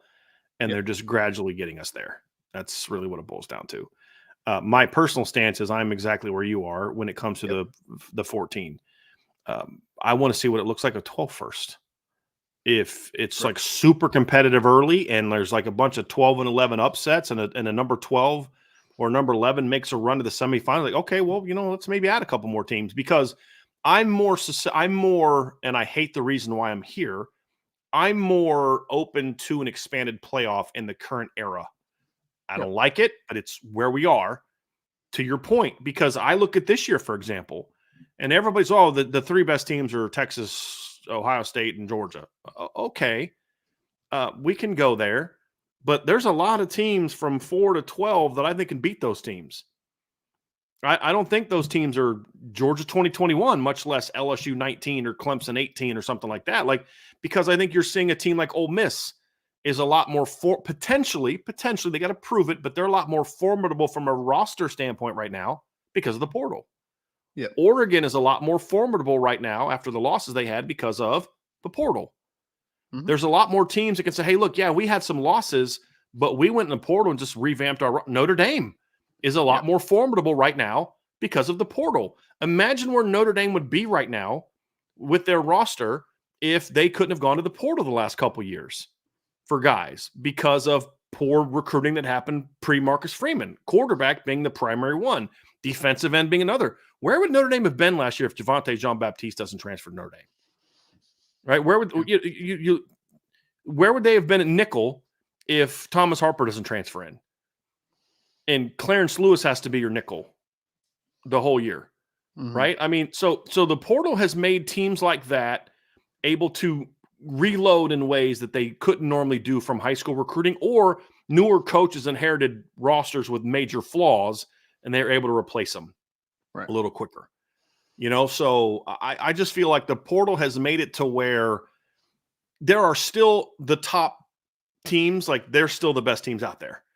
Mm-hmm. We can agree on that, but I think they're more beatable now, especially in an expanded playoff, Ryan, where the more teams there are, there's a greater chance that some team that is kryptonite for you or matches up better with you than others is now going to play you. So like when Georgia drew Michigan and Bama in 2021, now Georgia was the best team in college football that year, I believe. I do think Bama matched up very well with them pre-Jamison Williams and John Mechie going down. Yeah. I think they're the only one. Georgia was a horrible matchup. That was a really good Michigan team. But Georgia was the worst matchup for them. Maybe in a 12-team playoff, somebody else gets Georgia, knocks them off, and Michigan never has to now play them, right? Or Georgia gets in an expanded playoff in 17 and had a great team in 17. Bama was their kryptonite. Well, what if somebody else knocked that Bama team off before Georgia had to play them? So there's going to be a lot more of that now, Ryan, that's going to factor into this as well, where there's just going to be that one team. Like, remember that 2-year stretch where Bama just could not beat Hugh Freeze and Ole Miss? We beat them 2 years in a row, I think, with Chad Kelly 1 year and Bo Wallace the next. And I think the year before that, Johnny Manziel beat them, right? Because there was the theme, kind of playmaker quarterbacks that, would give his 3-4 defense some problems. He'd have these 7 big guys on the field, and they'd get these quarterbacks who could just run around and do all this kind of crazy stuff, and that beat him. So everybody's got a kryptonite. Look, what team has given Georgia the toughest games the last 2 years in the SEC? It's Missouri. Yeah. There's just going to be that way sometimes. Syracuse literally beat Clemson 1 year and almost beat them 2 other times. Freaking Syracuse. In the year Syracuse beat Clemson, they were 4-8. You're always going to have that, right? And so I think an expanded playoff in the portal era does create more potential that the dominant teams won't be quite as dominant as they used to be. Agree. That's how I feel. So I'm okay with the expansion. I just don't want to get to 14 and 16 until we see what 12 looks like. Because there's going to be some things that come up that you're like, okay, we need to tweak this. We need to alter this. And I think 2 years isn't enough to really find out all those flaws, right, and those issues. And before they jump to 14. So that's kind of my 2 cents on it. It's good discussion. Good question, Coleman. We got a 2-parter, I believe, from Muhammad Abdi. Muhammad first asked, Brian, when the college football playoffs expanded to 14 in a couple of years, would you prefer a top 14 ranked Notre Dame team then automatically earning an at-large spot via protection or the current 12-team playoff setup? And part 2 is which format makes it easier for Notre Dame to make the dance? Let me just say this, Ryan. I think a 14-team playoff clearly is a better format for Notre Dame unless they go in and lock in X number of playoff spots for the Big Ten and the SEC. As long as that kind of gets avoided beyond like a couple teams, like if they wanted to say, hey, listen, in a 14-team playoff, the 2 teams that play in the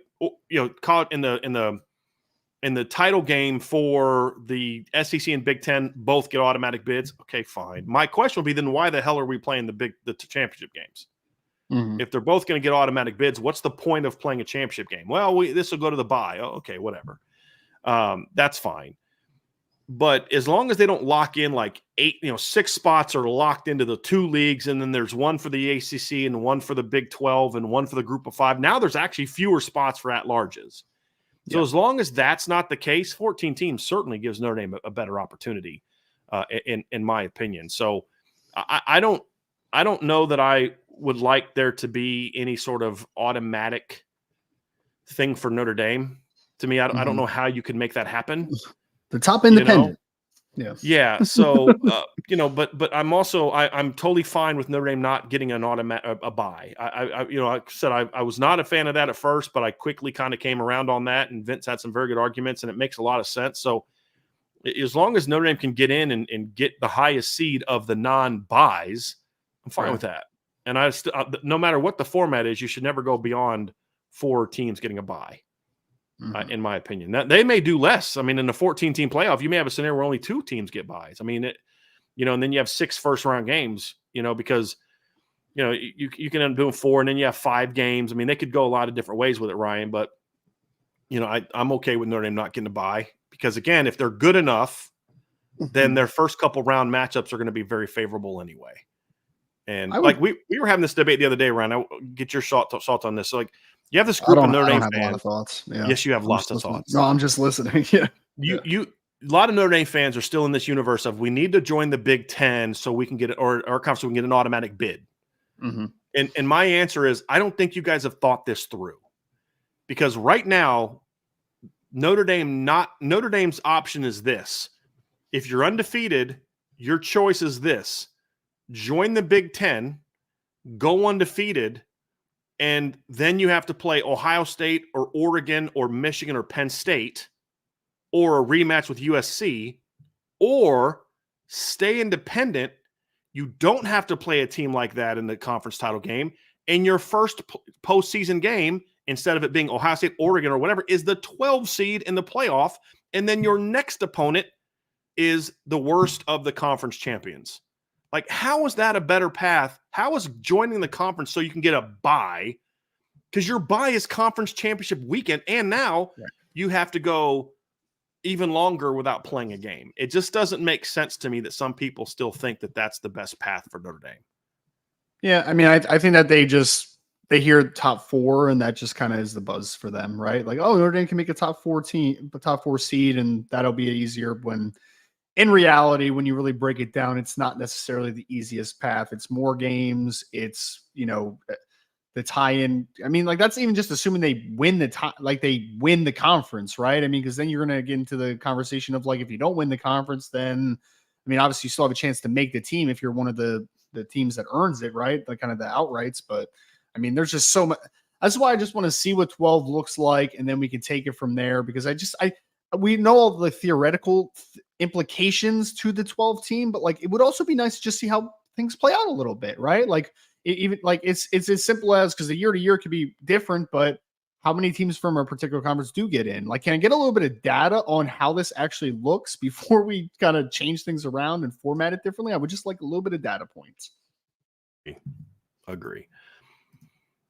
John A1, which Notre Dame offensive skill player poses the biggest threat in tight spaces, finding a small crease, minimizes contact strength of defenders, causes bad angles from multiple surrounding defenders?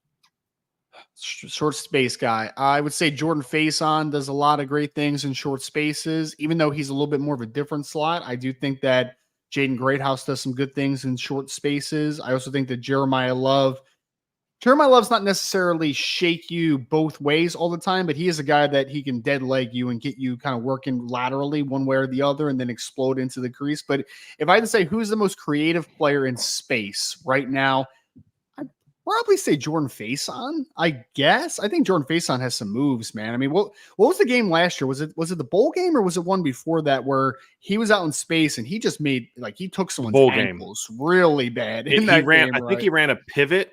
Yeah. Caught a ball. First of all, he got the guy on the pivot route and then shook the guy in space and then was able to get in the end zone. Yeah. He's really creative, man. He's super creative. He's really good in tight spaces. Even though he's a taller guy and he's a quarterback, Riley Leonard's good in short spaces too, man. He can make some dudes kind of hug air a little bit when he sticks his foot in the ground. So I think Notre Dame has more of those guys than they have in recency, but I would say that Jordan Faison's probably the most creative in space, if that makes sense.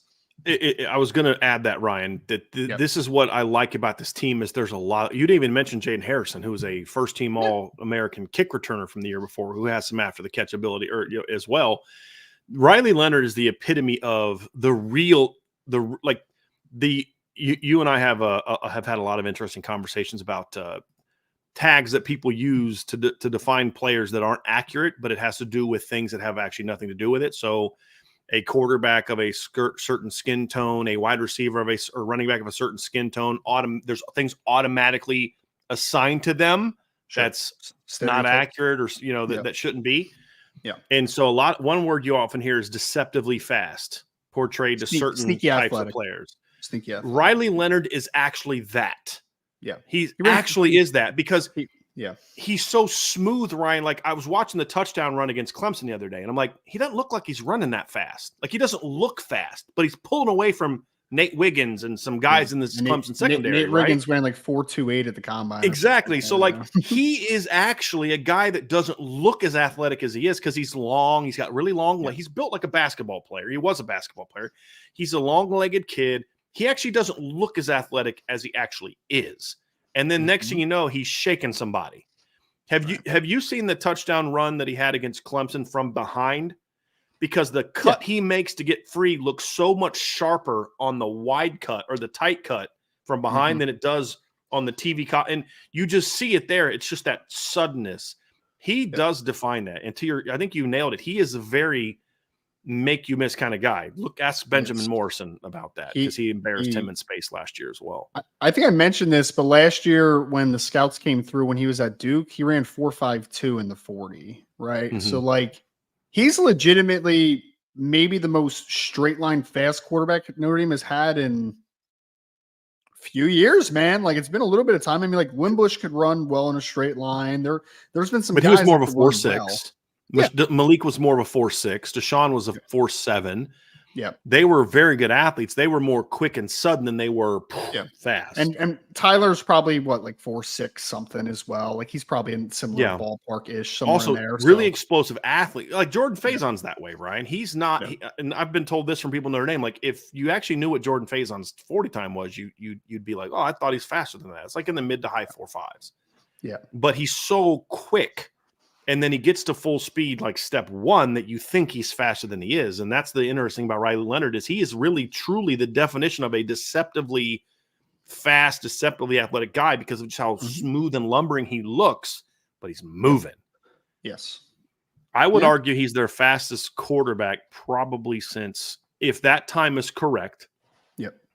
And that was verified by scouts. I mean, so this isn't just like a dude with a stopwatch who's the number 5 in the Duke strength conditioning program. It's not the Ohio State freak list stuff. We're like, well, everyone's a 4.3 on Ohio State. It's wild. Right. So probably, I mean, gosh, probably Tony Rice. Probably. I mean, Carlisle the last Holiday, time, maybe. I don't know. But I'd be curious what Carlisle's 40 time was. Yeah. See if he ran a pro day back in the day. Let's go and see if there's anything on that. I would say Riley Leonard is probably also maybe the hardest quarterback in college football to stop off of a read that he doesn't make the proper read. Like I've seen several where there's a guy right there, but one-on-one, you're not tackling Riley Leonard, whether he beats you to the corner or whether he cuts back on you up the field and makes you hug air. Like that kid is very hard to stop one-on-one. I'm looking at this thing, Ryan, and the only thing I can find on Carlisle is a projected 40 time. Somebody projected him to run a 4.45. Was it scout.com? I don't know. No, it's NFL Draft Scout. I mean, draftscout.com. Yeah, Draft Scout. Yep. 40 low. Yeah, they say 40 low, 4.45, 40 time, 4.55. So I don't know, but they have his actual results. They have empty. Gotcha. So not sure on that one. Must not have ran. And Everett was another guy that was quicker than he was fast as well. Like he was another guy. I'm pretty sure he ran. I was going to say right? like 4.7 something. Yeah. But he's very quick. Very quick. I've always said this, Ryan. You can be an elite athlete and not be fast, and you can be fast and not an elite athlete. They don't always go hand in hand. A lot of times they do, but they don't always go hand in hand. What did Tommy Reese run? Any idea? Coleman Smith. Who is the one player on both sides of the ball you fear the most that Notre Dame plays, and why? I know who your pick on defense is. Nick Scourton? Yes. Is that my pick on defense? I'm trying to think like through every team. This is actually a good question, Coleman, because I haven't thought about it like quite as overall as that. Like, I mean, if you ask me a team, I'll tell you who is a guy that I'm worried a little bit about. But like Scourton, off the jump would be a guy. I mean, I think that kid at 6'4", 280 plus is wildly talented. Like it is insane. And honestly, in game 1 too, when you're talking about going against Charles Jagasaw, who's making his second career start, and either Emil Wagner or Tosh Baker over at right tackle, like it's gonna be a long day, man. As far as like they're gonna have to have a challenge. They have a challenge in front of them. They're gonna have to play a really good game. So Scourton would be number 1. Offensively, I'm trying to think like Who's the best offensive player? I skill have position one. Player. I Okay. have one of the guy that scares me the most. It's Zachariah Branch. Because I Oh, think sure, he's yeah. going to see a big, not just in special, but he's going to see a big jump in production this year, in Mhm. my opinion, with some of those. Because like they had a ton of receivers last year. Not any of them were Yeah. great, but they had a lot of them.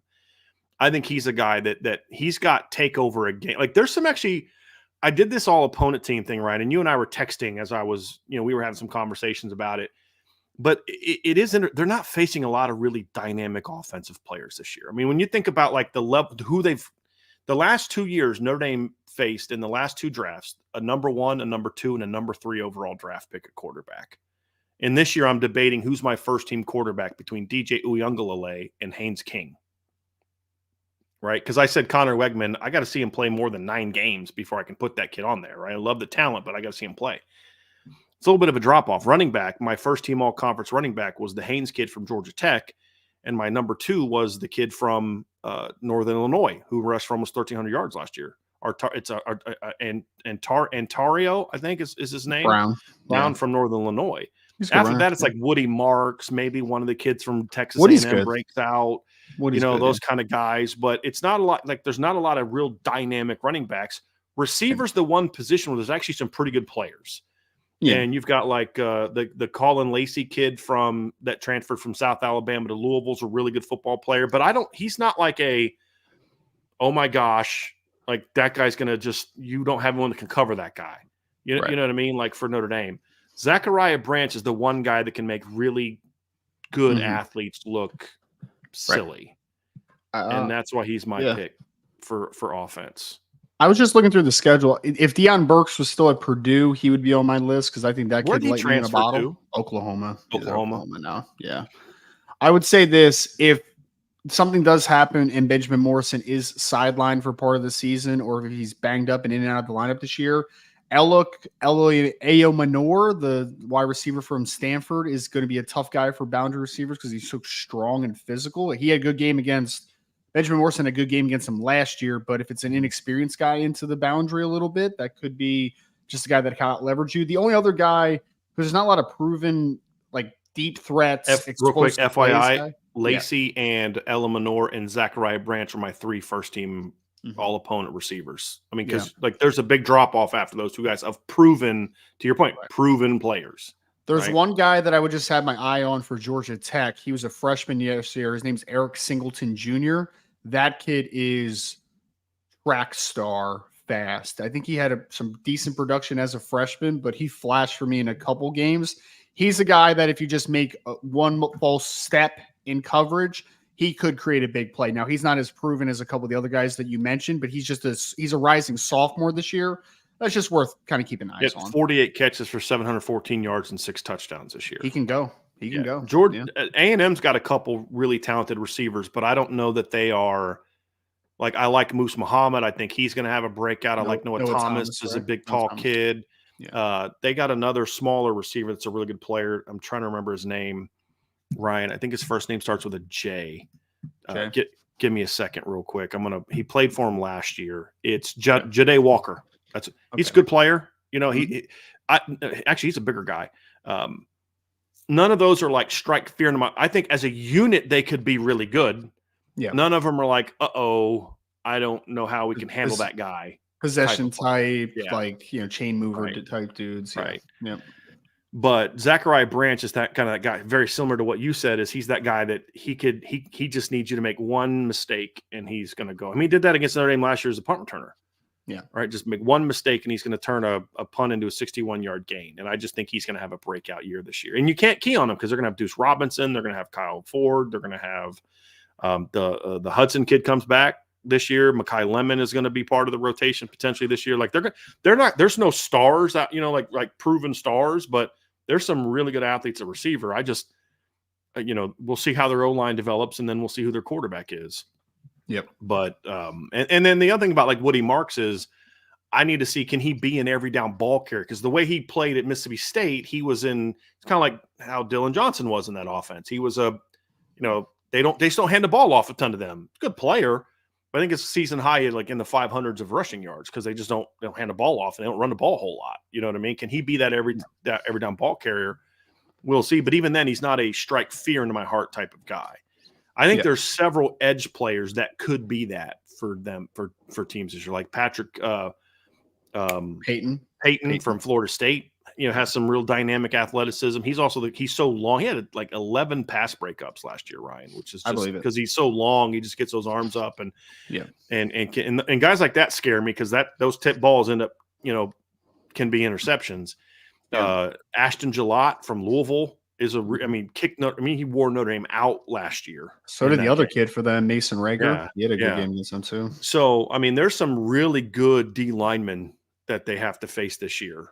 Linebacker, some good players. I don't know if there's anybody that strikes fear into my heart. Corners the same way. They're the two best positions that Notre Dame faces this year, the two deepest positions that they face this year, in my opinion, are safety and D line, especially on the edge. They play a lot of really good safeties this year, which is going to be very interesting. So John A1 asks, Brian, can Drake Bowen be a thumping, forceful inside linebacker that you said Notre Dame needed in the past? Junior Telemaka was a guy that I thought could play that role when he was still a linebacker. Drake definitely has those characteristics, John, for sure. He's 6'2", a hair over. He's 230. At one point, he was listed in 240s. I think he's down into the 230s now. But he's a dense kid if you've ever seen him. Even his last year at Andrean, he was a really filled out kid, and that's only continued, obviously. And I think the big thing though, John, is that when you're talking about a forceful downhill player, it's not just about being bulky in size. It's also being explosive in short areas, especially. And that kid can get downhill and be forceful. There's no doubt about it. So yes, he can absolutely be that. I would worry, like I would naturally with any linebacker in year one as a starter, just consistent reads, right? Consistent eye discipline, those types of things, which is always going to be a concern until you get a few games under your belt. But if we're just talking about a guy that can get downhill and be in strike and run to the perimeter, I think Drake has all those characteristics to be very good. Agree.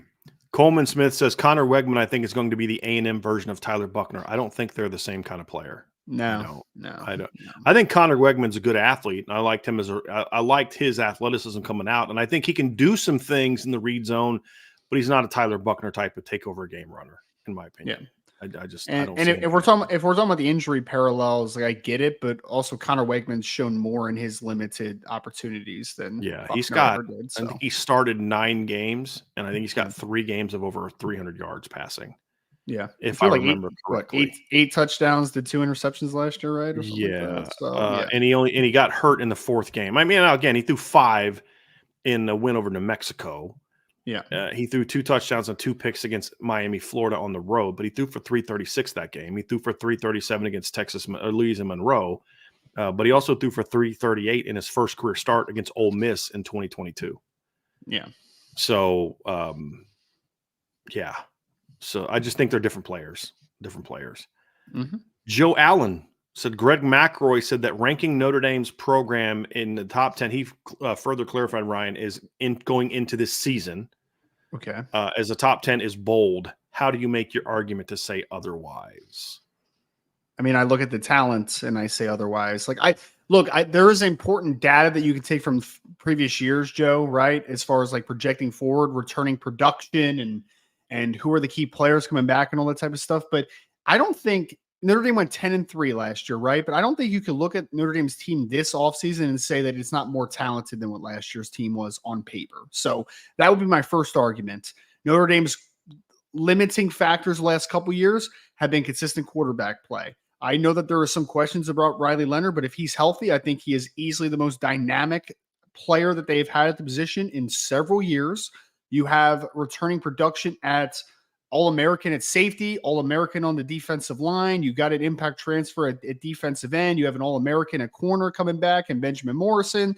You've recruited running back position at a high level. You brought in 3 very talented, one very productive pass catcher, one other who's been pretty productive that has upside, and then one of the most dynamic kick returners in college football, that a guy that could be a gadget type player for you as well. So I think when you're talking about compared to other teams of what you've brought in versus what you've lost and projecting forward, I think that Notre Dame has they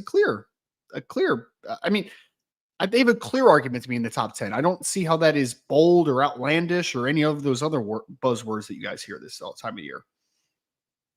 Here's my problem with that take, not your take, Ryan, with the take from Greg McElroy and Notre Dame fans who will defend it is, and I actually think Greg's a pretty fair evaluator of Notre Dame. He said, he said in a show recently that he thinks they have the best secondary coming back in college football next year. I don't think he has a bias against Notre Dame per se, like not an intentional one. He has a similar bias towards Notre Dame, like I may have towards the program. Everybody has biases where there's certain assumptions you make when you follow football as a whole, and you can't break down every single team to the degree that people who cover that team do. Is that fair?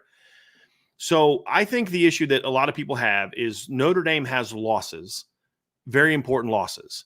There's still a lot of analysts, and there's even people in the chat right now that don't appreciate Notre Dame's proven ability to go out and reload at positions. And I'm actually sympathetic to it because for a long time that was very true. They would have a couple good years at a position, and once Troy Pride and Julian Love were both gone, they took a step back. They went from being in the playoff in 2018 with one of the best corner tandems in college football. 2 years later, they're back in the college football playoff, and their corner tandem is a huge problem, right? Like that quickly, just like that, because they always relied on a couple guys, and when those guys would be gone, they'd be in trouble. I think the combination of the fact that they've recruited so much better in recent years and the fact that the portal has been a position they can go get an R.J. Oben and a Chris Mitchell and a Bo Collins and a Jaden Harrison at wide receiver, and then go out and get a Thomas Harper and a Rod Hurd who had 80-plus tackles in the Big Ten last year, for a team that went to a bowl game.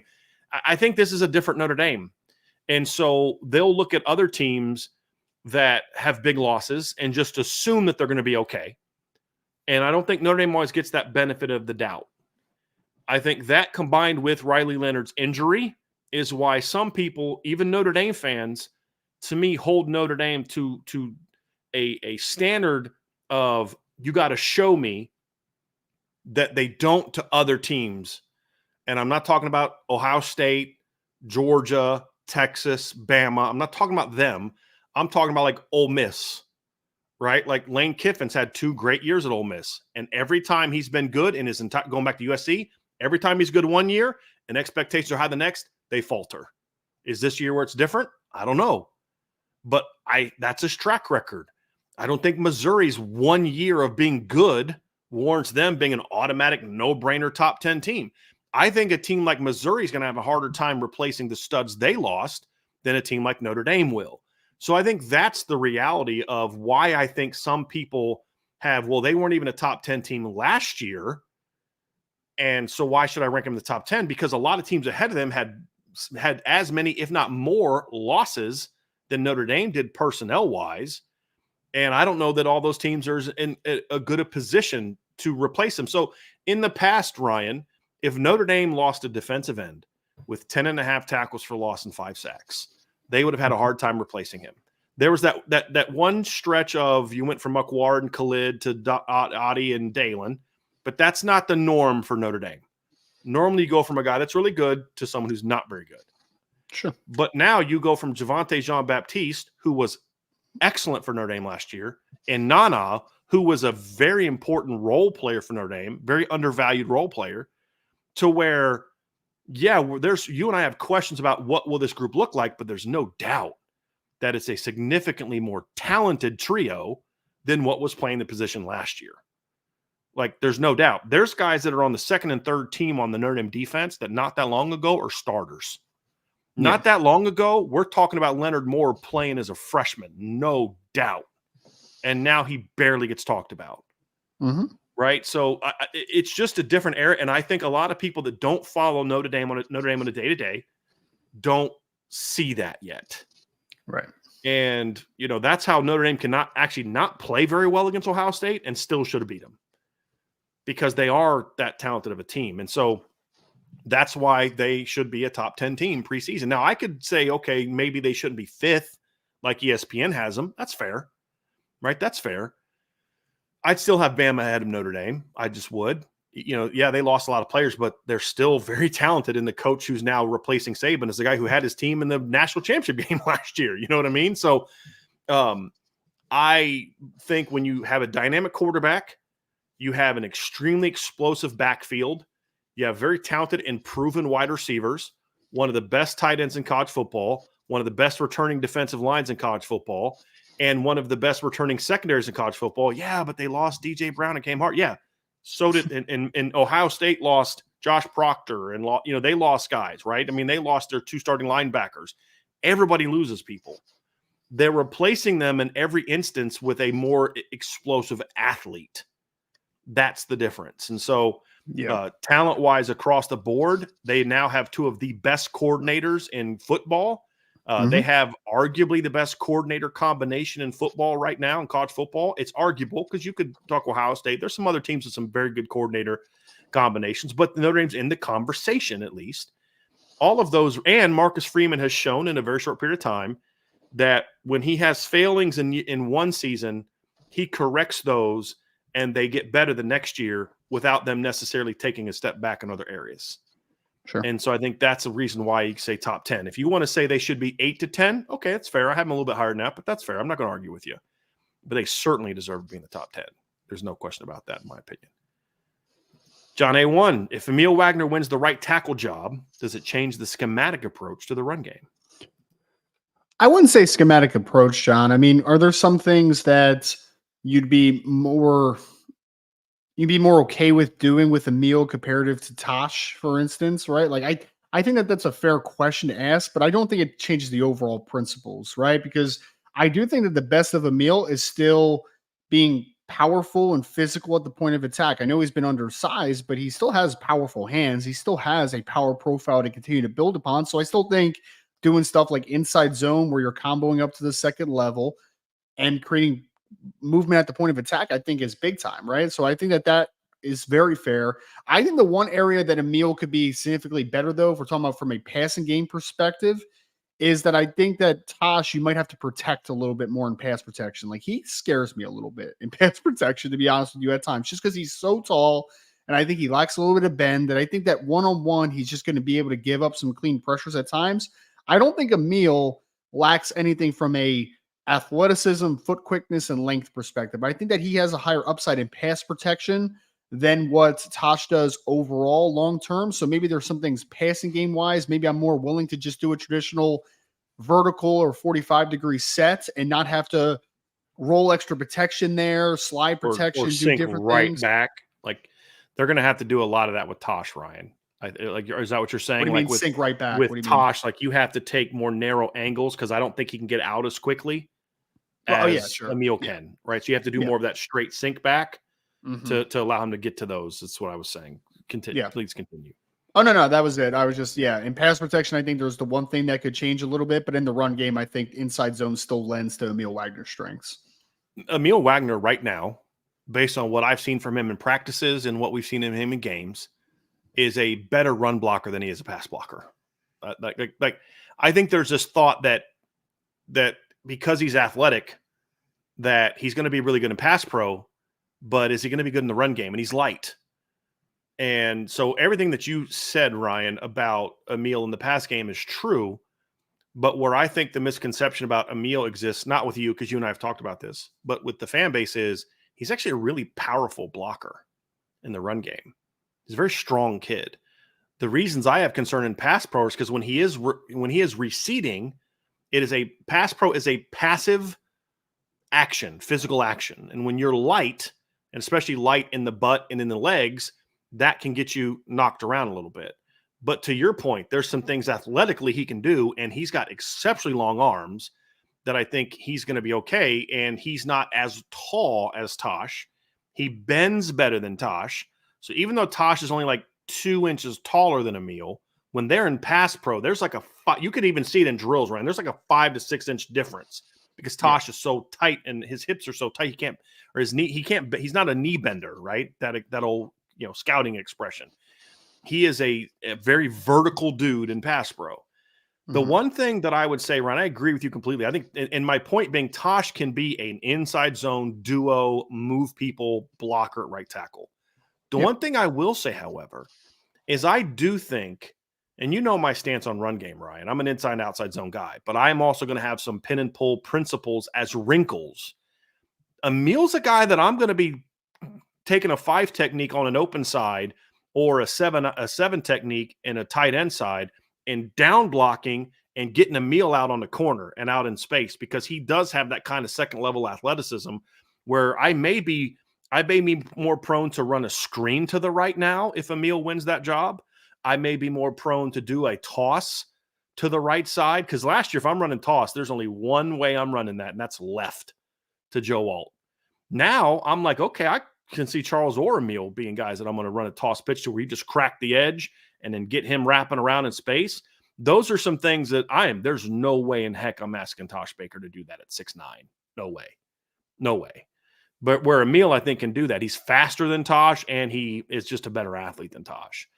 But overall philosophy is going to be to change. It's just some of those wrinkle things I think he gives you the option for. But the screen game is the one where I really think, because the question was about the run game. The screen game is where I think you could, and this ties into your comment about the pass game, Ryan.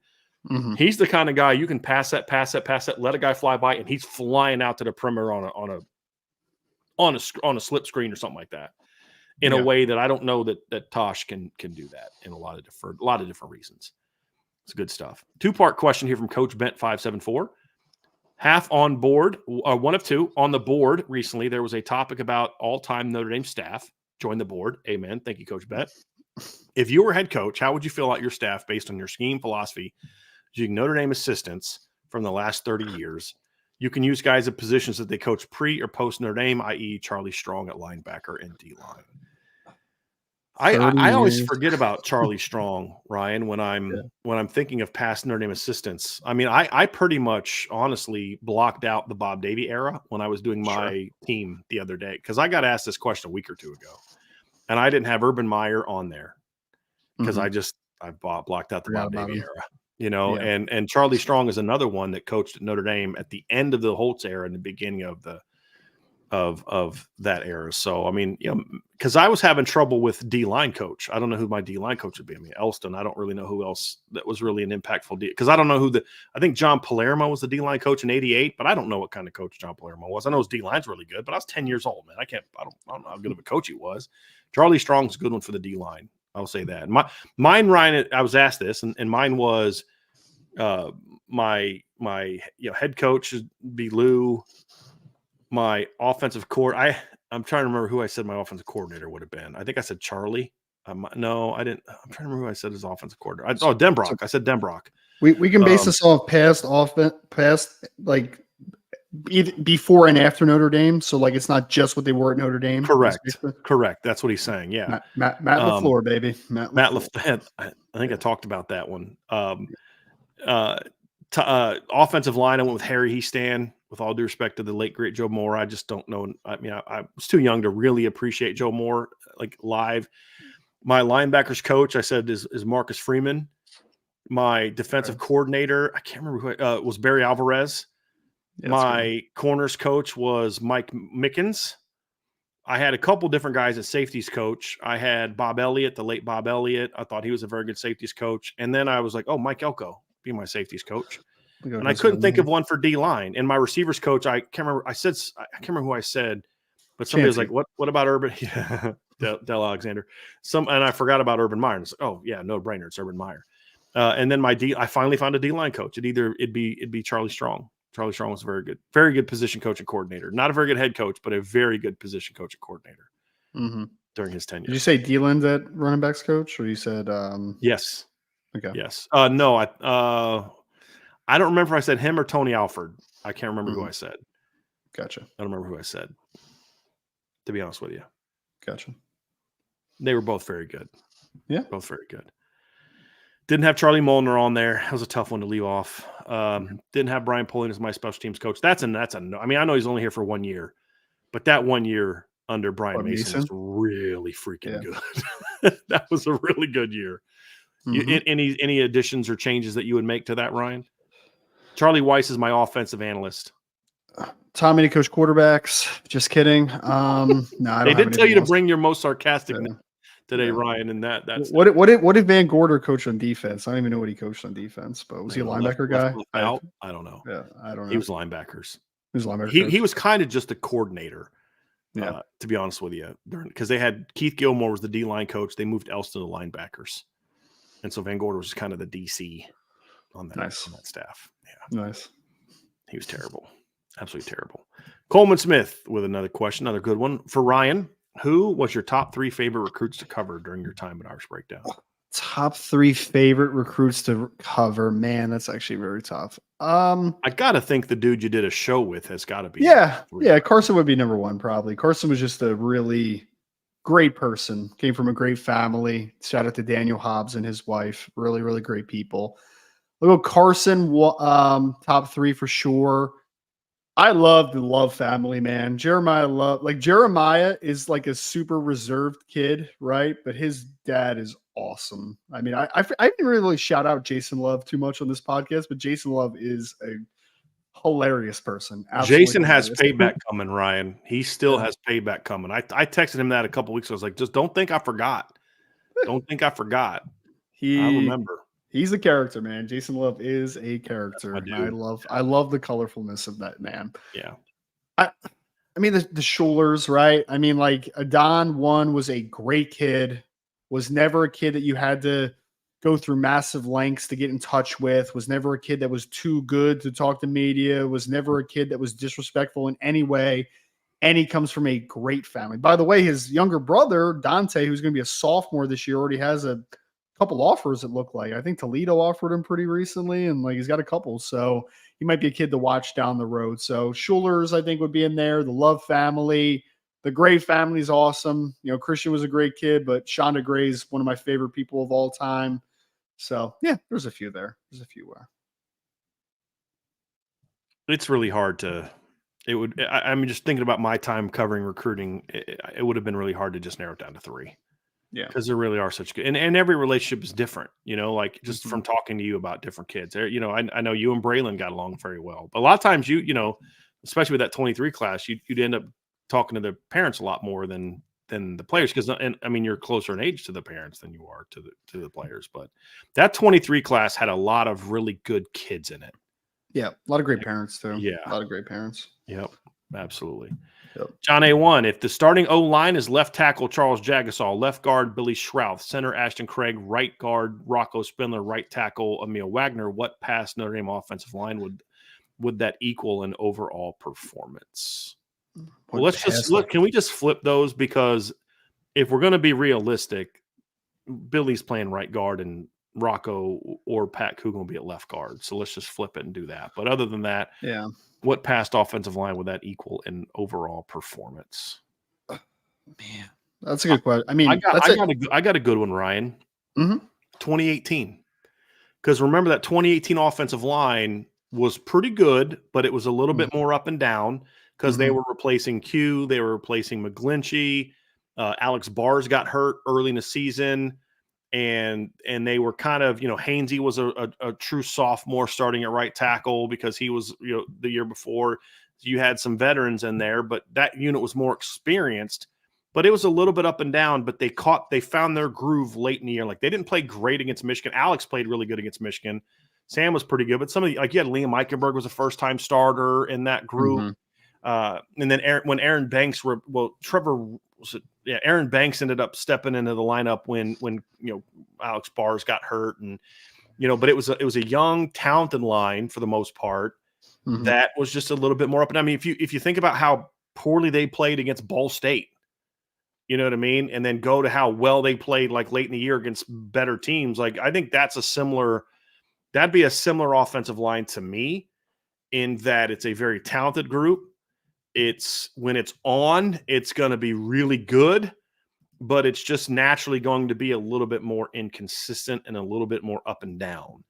And that was such an interesting offense because, you know, I mean, you look at them that year and you just look at how they ran the football early in the season that year. You know, they ran for 132 yards against Michigan. And if you remember correctly, there was a lot of Brandon Wimbush scrambles in that game. I remember the 3rd and long where what was the guy? I think it was Josh Uche came off the edge and almost sacked Brandon. He breaks off the tackle and he runs to convert to 3rd and 10. So they didn't actually run the ball that great. The next week against Ball State, they only ran for 117. They only ran for 117 yards against Ball State. Later in the year, they only ran for 80 yards against Pitt. They only ran for 121 yards against Northwestern. Only ran for 121 yards against USC. But then they ran for 245 against Vanderbilt. They ran for 241 against Wake. They ran for 272 against Stanford. They ran for 254 against Navy, 365 against Florida State, and they ran for 171 against Syracuse in a game where they could have ran for a lot more if they wanted to. So I would say that the 2018 offensive line is the one performance-wise. Now, it's a little different makeup, but performance-wise, that would be the line to me that would make the most sense in regard to kind of who they would be like. In my view, I could see that. I could see that. Next one from Muhammad Abdi. Thank you, Muhammad. Bryan, if ACC implodes and Notre Dame can pick loose affiliation with a conference, would you prefer the Big 12, SEC, or Big 10? I'm going to assume, Muhammad, and correct me in the chat if I'm wrong, but I'm going to assume that when you say loose affiliation, you're basically saying it would be like what they do now with the ACC, where their other sports would join and the conference full time, and football would simply play 4 to 5 games a year against them. If that's what you're saying, and I believe you are, of those 3, I would prefer to join the Big 10. If football remains independent, right? I would prefer to join the Big 10 because that's the one that makes the most sense for all the other sports. My ideal preference is to join the Big East. That's what I would do. But of the 3 you offered, I'd say join the Big 10 as long as it means the football team is not a Big 10 team. The reason I say that is because it makes sense for the other sports. It makes sense from a TV contract standpoint because you're with NBC, they're with NBC. It makes sense geographically with all, and that's what I mean by your other sports. It makes the travel would be far better in the Big 10 than it would be in the SEC or the Big 12. And I believe that just overall, it would allow you to, like what I would do with the Big 10 if I was Notre Dame, and the Big 10 said, hey, listen, Notre Dame, we want you so bad that we're willing to do with you, now that the ACC is dead, just hypothetically, like, to the premise of your question. Now that the ACC is dead, we're willing to do with you what you did with the ACC. You got to schedule minimum 4, no more than 5 games a year with our league, and we'll pay you X amount of dollars as a part-time member. If I was Notre Dame, I'd say, okay, cool. We're close to a negotiation, but here's a sticking point for me. I need USC and Michigan State on my schedule every year. And we play 1 at home and 1 on the road, and it flips every year. Those have to be. You can give us whatever other 2 to 3 you want, rotate them through however often you want, but I need those 2 teams on my schedule every year, and I need Purdue on my schedule at least 4 times every 10 years. Those would be non-negotiables for me. We're going to count USC as a Big 10 opponent, but we're going to play them every year, and I want Michigan State back on the schedule. That would be my thing. And then I'd have other things like you can't schedule Ohio State, Oregon, Michigan, and Penn State. You can't schedule 3 of them against us in the same year because you already have Michigan State and USC. So I would negotiate things along those lines for Notre Dame if I had to pick one of those 3. I just look and I'm an anti-Big 10 guy, but I don't want Notre Dame joining the Big 12 or the SEC either. So if I had to pick one of those 3, it would be the Big 10. So that would be it. Ryan, I'll run this by you. This is what I just got done wrapping up.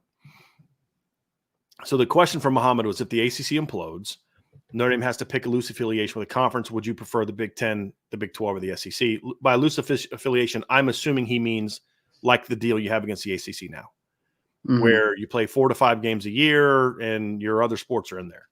Right. And so the thing I said was, I'm curious your thoughts on this. I would be okay doing that with the Big 10, but I would have a couple Okay, but I want a little different deal than I had with the ACC.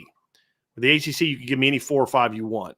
With the Big Ten, I would say part of the deal is we get USC and Michigan State every year. Those are on there every year, kind of like how Alabama always played Tennessee in a crossover game in the SEC East, SEC West. The other 2 to 3 you can mix up every year, but you can't give more than 2 of Penn State, Oregon, Ohio State, and Michigan in the same year. It's fine. Yeah, I'd be fine with that. I mean, just the easy answer to Mama's question is Big Ten for me. I mean, the Big 12, if the ACC does implode, am I joining the 3rd best conference? I mean, you're Notre Dame. What does that give to you? Join the 12, Big East, right? For your other sports, Ryan, if that's the case. The Big 12 gets a whole lot more out of that than Notre Dame benefits from that type of relationship. SEC, I mean, I can understand why people would want to go there, but like, you're a northern school, right? Like you have things that more align with what the Big Ten stands for in most of the capacity as far as being academically oriented programs. Geographically, it makes a lot more sense. So I would say Big Ten over those 2 other options. Agree. Next question is from ND Milton fan. Ryan, here we go. What are a couple of your favorite IB moments or maybe some funny stories during your time that stuck out? Funny moments. I mean, I don't know if I can share too much of like funny moments. Like it's more like a lot of those are kind of off the record conversation. Well, here's the easy one, and I talked about this on IB Nation Sports Talk with Sean. The funniest one I think that we've ever had is when we were planning Jeremiah Love to commit on the show. We're talking to his dad, and literally, like, I think I was on the phone with him, or you were on the phone with him, and then there was a news break that Texas A&M was the front runner to land Jeremiah Love. And we're like, bro, like he suddenly committed like 3 days ago, and we're planning his commitment right now. Ryan and I got a very good laugh out of that one because so I don't know if I've told the whole story. I because you have off the record and on the record conversations, and I don't know if I've told this story publicly, but that was around the time that Rita was sick. Mm-hmm. And so I'm driving home from Purdue at the vet down there. My wife is down there. Rita's in the hospital there. I'm taking Sadie back. We had to get some clothes and some different things. And I get a call from someone letting me know, hey, just so you know, Jeremiah Love committed to Notre Dame, silently committed to Notre Dame. You should give him a call. Because this person knew that you and I, his dad had already told you like a month or 2 before that, hey, whenever he announces, we'll do it on your show. If that's not a dead giveaway of where they're going to go, I don't know what is. But anyway, that's why one of the reasons we were always so confident that he was going to pick Notre Dame. And so I remember when somebody sent me a text saying, hey, man, are you worried about Jeremiah Love with Texas A&M? I'm like, what in the world are you talking about? And somebody who, covers recruiting and said that, hey, Notre Dame's really nervous about Texas A&M and blah, blah, blah, blah, blah. And I'm like, I'm pretty sure they're not. Because this was almost a week, at least 4 or 5 days, I think. Maybe it was closer than that, but that was a whirlwind time for me. Yeah. After we had already knew he silently committed, and you had already had multiple. We weren't even in conversation about do you want to commit on the show or not. We were in how are we going to do this? Oh yeah, we were strategizing. Like it was exactly. It wasn't negotiating whether he will or won't. It was how do we want to pull this off? Right. And when, because they had said, hey, we're going to announce at the Stanford game and all that kind of stuff. So that was Ryan and I got a lot of good laughs out of that one. That's not the first time that's happened with me either. Well, the other one that I think I could share, I mean, it's kind of ironic that now Braylon is at TCU, but do you remember when Braylon was committed to TCU and there was that big rumor that he was flipping to TCU while he was committed to Notre Dame? Yeah. And I think it was maybe it was you that texted Glenn and was like, hey, is there anything to this? And he's like, dude, no, absolutely not. It was just hilarious. Just those stories always happen though. It's just like, oh my and it's funny that he ended up at TCU. Well, I know it is super ironic that he ended up at TCU, but like at the time, I'm on the phone with Glenn when that broke. I'm on the phone with his dad, and his dad's like, Brian, he's not transferring. He's happy. He's, he's going to work it out. He wants to stay. And literally we're on the phone and I was like, you do know that it just broke that he just announced he's like, what? And he hangs up the phone and, and so it's like, that was an interesting one. But I had a kid that committed to Notre Dame. I knew his dad really well. And this is 4 or 5 years ago. And actually, this was right before I left my previous job. And I'm on the phone with his dad, and he tells me that his son just committed Notre Dame. And he's all excited. And I mean, I knew he was going to commit Notre Dame. Like, that's where his dad wanted to go. It's where it was always a matter of when, not if. And some national guy goes out and puts a crystal ball for him to commit to another school. I'm on the phone with his dad, and we got a pretty good laugh out of that one. And it's just like, why? Because that guy was told that by another coaching staff, and instead of actually, doing his homework and figuring it out, he just put it out there, and we got a pretty good chuckle out of that one. That's happened a lot. It happens a lot. And it's always funny when you find out information that like nobody else knows yet, and you're just like, that's kind of hilarious that happens. Like in like the most unusual ways too. And not all that I can put on the air, obviously, but like there's some that you just like find out where like, I told this one, the Dylan Edwards decommitment one, where like, I know it's not a laughing matter, but like it did make me laugh. Literally, a father of a recruit texted me like 5 minutes before he went public. He put in the group chat like, "Hey guys, I'm deciding to decommit from Notre Dame," and he did it on Twitter like 5 minutes after that. Like that was the heads up he gave the commits in the class. It's just like, bro, come on. Yeah. Oh, yeah. There's been some crazy stories. The Peyton Bowen saga is still the craziest thing I've been a part of covering recruiting. Just like talking to his mom, and he's in the chat telling other commits, I'm coming. He's telling their coach he's coming. He did that twice. He did the night before signing day, then picks Oregon, and did it again the next night, and then signs with Oklahoma. He was on the Zoom the night before with admissions and the coaching staff and everything, figuring out how everything's going to go the next day. Because the staff had gotten all the kids together, and they're signing it, and so they were going over everything. Yeah, and he's in the Zoom. How the process goes, how you send in a national letter of intent. He knew he wasn't going to Notre Dame the next day. He knew he wasn't. I literally had a commit call me that night. You know who it is, and was like, "Dude, Peyton's coming." They told us he's coming. I'm like, "Oh, cool, awesome!" Like I believe him at the time. The next night after that was nights, right? Both like nights. Ryan's talk that one about the kid was because the night before they told us about the Zoom, and then we heard from folks in Notre Dame that he was going to sign with Notre Dame the next day. And then he picks Oregon. And then that night is I remember you calling me, and I remember too because Ryan, it was a dad. It wasn't even a commit. It was a father of a commit in the class the next night after he picked Oregon. It was he told his son that he's going to Notre Dame, and I remember your response basically, and I don't remember the exact words, but I remember your response. You were like, "That's not happening." It was just so obvious at that point. It was so clear. Like we got duped for a long time on that one, and we just believed people. And honestly, the one of the people that was telling us he was going to pick Notre Dame, I think, was being honest. Yes, I think she was duped as well. You could tell by the stream that she was duped. Basically, yes. And you could tell by her reaction when he picked Oregon that she was like, "What?" She was embarrassed, and there was a lot of interesting conversations that she had with people after the fact, and I felt really bad for her during that situation. I really did, and their family has gone through some tough times since then, and it's heartbreaking. And I have a great deal of respect for her. And I think she handled that whole situation very well. Yeah. There's been some wild ones. I think I've told the story about how when Stephon Tuitt flipped from Notre Dame to Georgia Tech, the Notre Dame staff went down there, and they were all in there for an in-home. And when he announced that he was flipping back to Notre Dame, when he told them, one of the coaches gets his phone, calls me, and says, "Here, tell him what you just told us." And that's how I broke that Stephon. It's a little different world now, Ryan.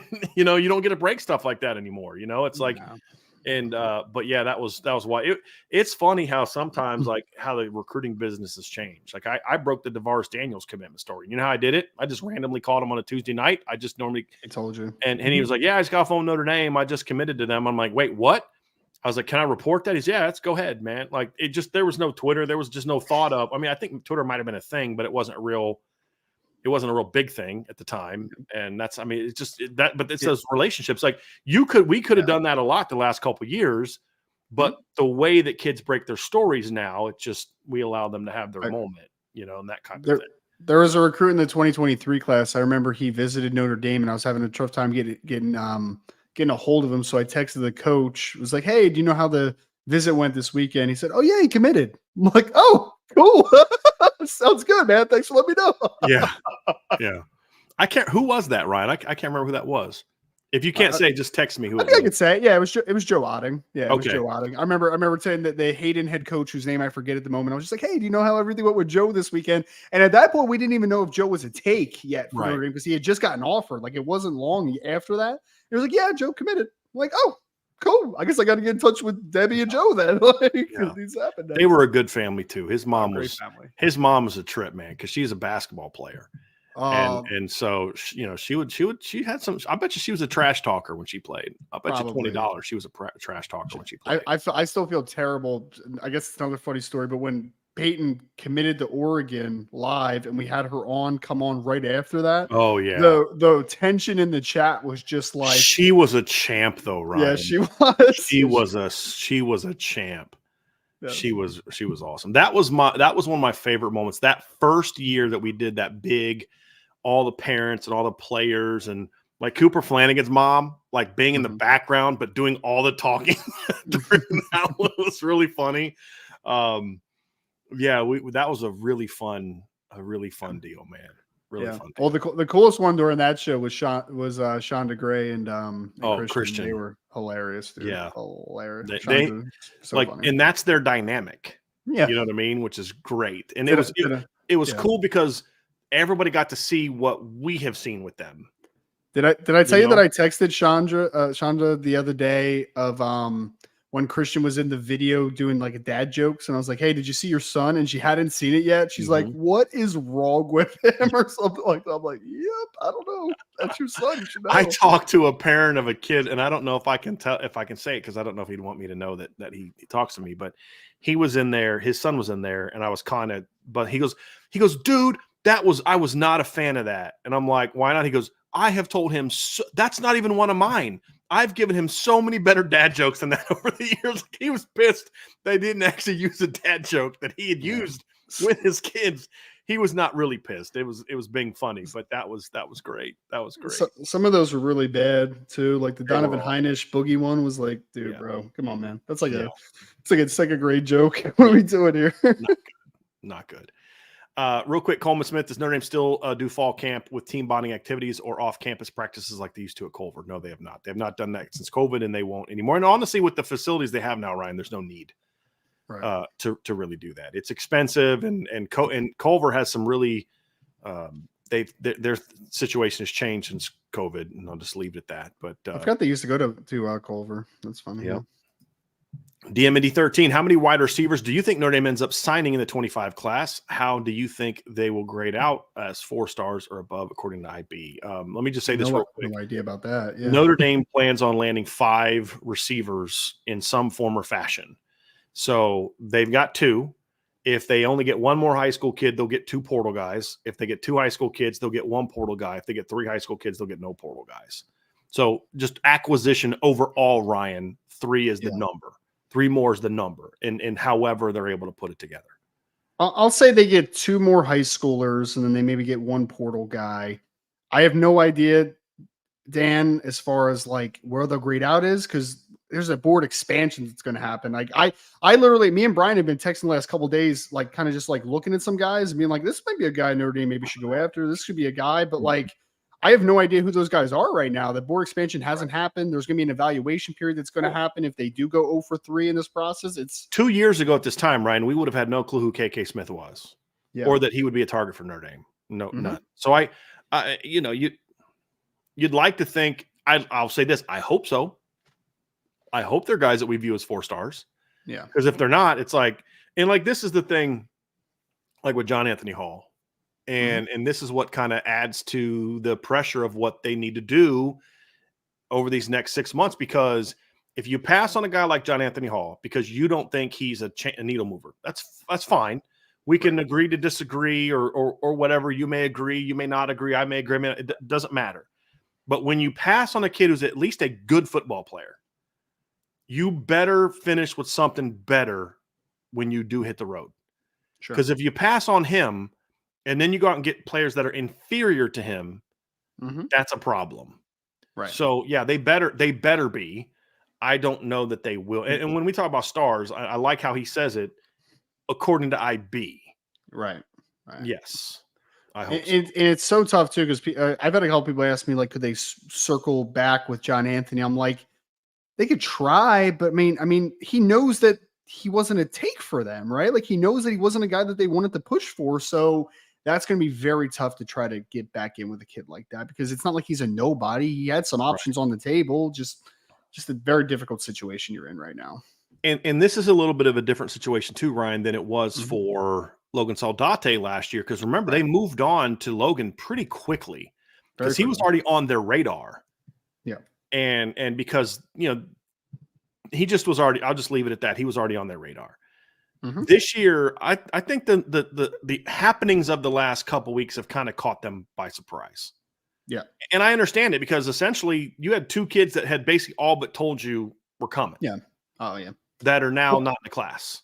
Yeah. I thought it was a done deal with two of them. Like, I really thought it was a done deal. Just situation changed down the stretch, which is unfortunate. But yep. So they're kind of starting over from scratch if they don't get Derek Meadows next week. And I'll just bring this up real quick. Kevin Park said Meadows has changed his commitment date till the 20th. Is that a positive sign for Notre Dame?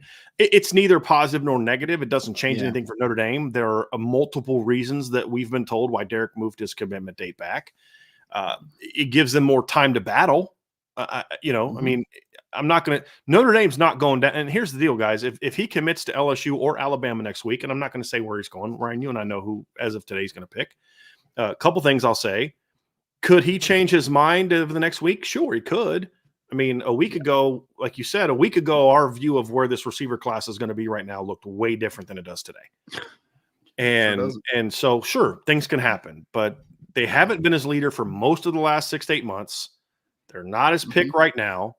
So unless something dramatically changes over the next week, he's not picking Notre Dame. But I'm going to tell you right now, the odds of them stop recruiting him are slim, at least for now. They're going to stay on Derek Meadows in hopes of flipping him down the road. Will they do that? I don't know. And honestly, at this point in time, if he picks another school, I don't care. Go out and find another KK Smith. Recruit the kid. Great. If you don't get him, go get a portal guy if you need to. Whatever. It is what it is. But I don't believe he pushed his decision back simply because of the push that Notre Dame is making. He would have had to push it back like substantially more for it to be a really needle moving in Notre Dame's favor, because that means that he's actually rethinking things, and then that means that other schools might fill up a little bit, or there might be different movement, like all those things. Come here on the 25th for the grill and chill. Like, if he'd have pushed it back a couple weeks till after the grill and chill, Ryan, hey man, come here. We'll give you one final push, blah, blah, blah, blah, blah.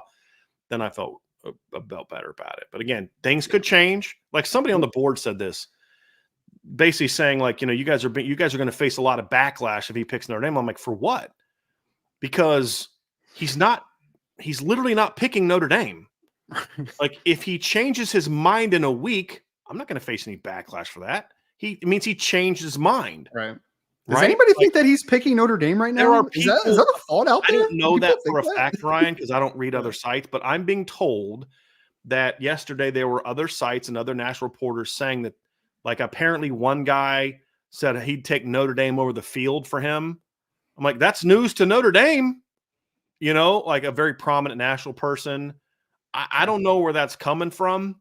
It's the same people that have been telling people for months that Notre Dame is the leader for him, which was never, in our opinion, accurate. I know of two people that have said that Notre Dame was his leader that we know for a fact they didn't actually believe that. But that's what they were saying publicly. And so this whole recruitment's been weird in how it's been covered. It's been very strange. And so, could he change his mind? Yes. If Derek Meadows picks Notre Dame next week, he flat out 100% changed his mind. Because I don't even know that right now, Ryan, they're the number 2 pick. I don't think so. And I don't even know the school that he's going to pick is the number 1 pick. Right. Yeah, I think it's between the top 2 right now, and I think Notre Dame's running 3rd. I mean, it's just – and the 2 teams that are running up top are because there's a more proven track record of wide receivers. Like, that's just basically a big sell here. So, and there's some other factors that are in play. But I don't – I just – yeah. So we'll see how it plays out. Nathan Milton, what are some programs that consistently underperform compared to their roster talent? Florida State for a long time was that team. Yeah, Miami. Miami's a good one. USC has been that team. Mm-hmm. Tennessee, a lot of years has Texas been that for team. a little bit. Texas for a little bit was a team like that. Texas still last year was that way. Yeah. I think Auburn's had some teams in recent years that had a lot of NFL players that weren't very good. Yeah. That would be one. Penn State, I would argue, Penn State's a big one. Underperforms. Now, people may not think that because they're a 2-loss team every year, but they should be a lot better than they are. When you think about some of the – they dominate the combine like every year. They had a walk-on a couple years ago that just played a little bit of special teams. Remember that kid ran like a 4.31 or something like that? Troy Apu or something like that kid. Oh, Apke. Troy Apke. Yeah. He was a walk-on that never played, and he goes to the combine. Yeah. Like he barely played. He played because he would have been in the combine, but like he barely played. Sneaky athletic, man. Yeah. And he went out and ran a 4.3. Yeah. It's crazy. That's why Kalen King's 40 time this year was surprised. Like I didn't think he played fast, but I thought he'd still run fast because every kid at Penn State runs fast at the combine. So but I would argue they definitely underachieve for their talent level. Oklahoma's defense under Lincoln Riley flat out underachieved for its talent level every year. Agreed. Every year. Ohio State, man, they can't even beat Michigan. Look how talented they are. They underachieve every single year. What's up, Archer? Yeah. Shout out to Archer. Oh, goodness gracious. It's gonna be interesting. LSU a couple years under Ed Orgeron. I know they struck gold obviously in 2019, but around that they underachieved per talent. Yeah. Somebody said Miami and Georgia under Mark Richt. I don't know if I agree with that. I always thought Georgia had talent, but I never thought they should be beating Bama all the time talent. They don't have talent like they have now. And the other thing too is Mark Richt won a lot of games. He did a lot of games during his tenure at Georgia. Yep. He went through a stretch, Ryan, from 2002 to 2008, where they had a 9-4 year, but outside of that, they finished 3rd, 7th, 10th, 2nd, and 13th in the national rankings. And his second to last year at Georgia, they finished the year 9th. Yeah, so I think Mark Richt was, and that's a program that never had that type of sustained success. Vince Dooley had that one stretch of really good football around Herschel Walker, and then outside of that, he wasn't as dominant as consistently good as what Mark Richt was, in my opinion. I think Mark Richt gets a bad rap. Those are some teams that I think Ohio State was that way under John Cooper. They always had elite talent and could never beat Michigan, and it's gonna be Ohio State 2024, baby. Underachievers. Oregon was that way for a few years until Dan Lanning came. I thought Mario Cristobal underachieved with his teams at Oregon. That's all Mario does. They should have been better. Yeah. They should have been better. Absolutely.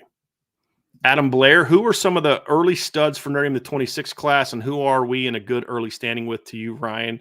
Let me just kind of put a pause on this one, Ryan, because we're already 3.5 hours in, and that's a long answer. Ryan has actually addressed this in some recent shows, Adam, but also there's a series of articles he's put up on not the message board, just the front page at Irish Breakdown that goes position. He had a Viper story yesterday. You had a receiver story. You had some DB stories, I believe. So I would encourage you to check that out. There's no way that we can do justice for that one right now. And then I'm also going to have some sit downs and some conversations soon about the 26 class. And so we're going to kind of, once we get done with July and all these commitments behind us, we'll sort of do a launch into the 2026. So we'll get into that. So Ryan, if you're okay, I'd rather us not get into that question right now, but I did want to bring it up so I can let Adam know that if you go to irishbreakdown.com, Ryan's had about 4 or 5 just in the last few days, right? Of those, there's kind of early look at some names to know. I think you put a little film breakdown, that's a little, film analysis. And then their film, I believe, is also in those stories as well. So it was, good thing to check out, Adam, for sure. Brandon Gilbert asks, which team will you guys be starting your dynasty with? Also, will you be doing any conference realignment? If so, which ones? I actually haven't decided on this, Brandon. I was just more curious about the functionality of playing it first. So I was planning on just doing a couple games just in general against friends to just see how much different everything is as far as like ball handling and passing and all those types of things. So I actually haven't even thought about what team I'm going to play with. I actually don't typically play with Notre Dame. I'm one of those weirdos that goes like G5 level team and kind of builds it up dynasty mode level thing. So, I mean, I used to do like Toledo, Kent State, like somebody like that. So kind of a Midwest type of feel to like where I usually go with that. But yeah, so I'm just more worried about the functionality, and then I'll get into the G5 building it up. So I normally, Ryan, will do what you do, play a couple games first and then kind of go from there. And then after that, I will play with Notre Dame for a while, but I'll always mix it up. Like I'll play with Notre Dame for a while. Then I will go pick a MAC team. I'm an Ohio guy, so I'd go pick a MAC team and then build them up and then take a job and try to eventually get back to Notre Dame that way, if they have that way. And then a lot of times, I don't know if those are they going to have where you can build your own school like they used to. If so, I'll do that.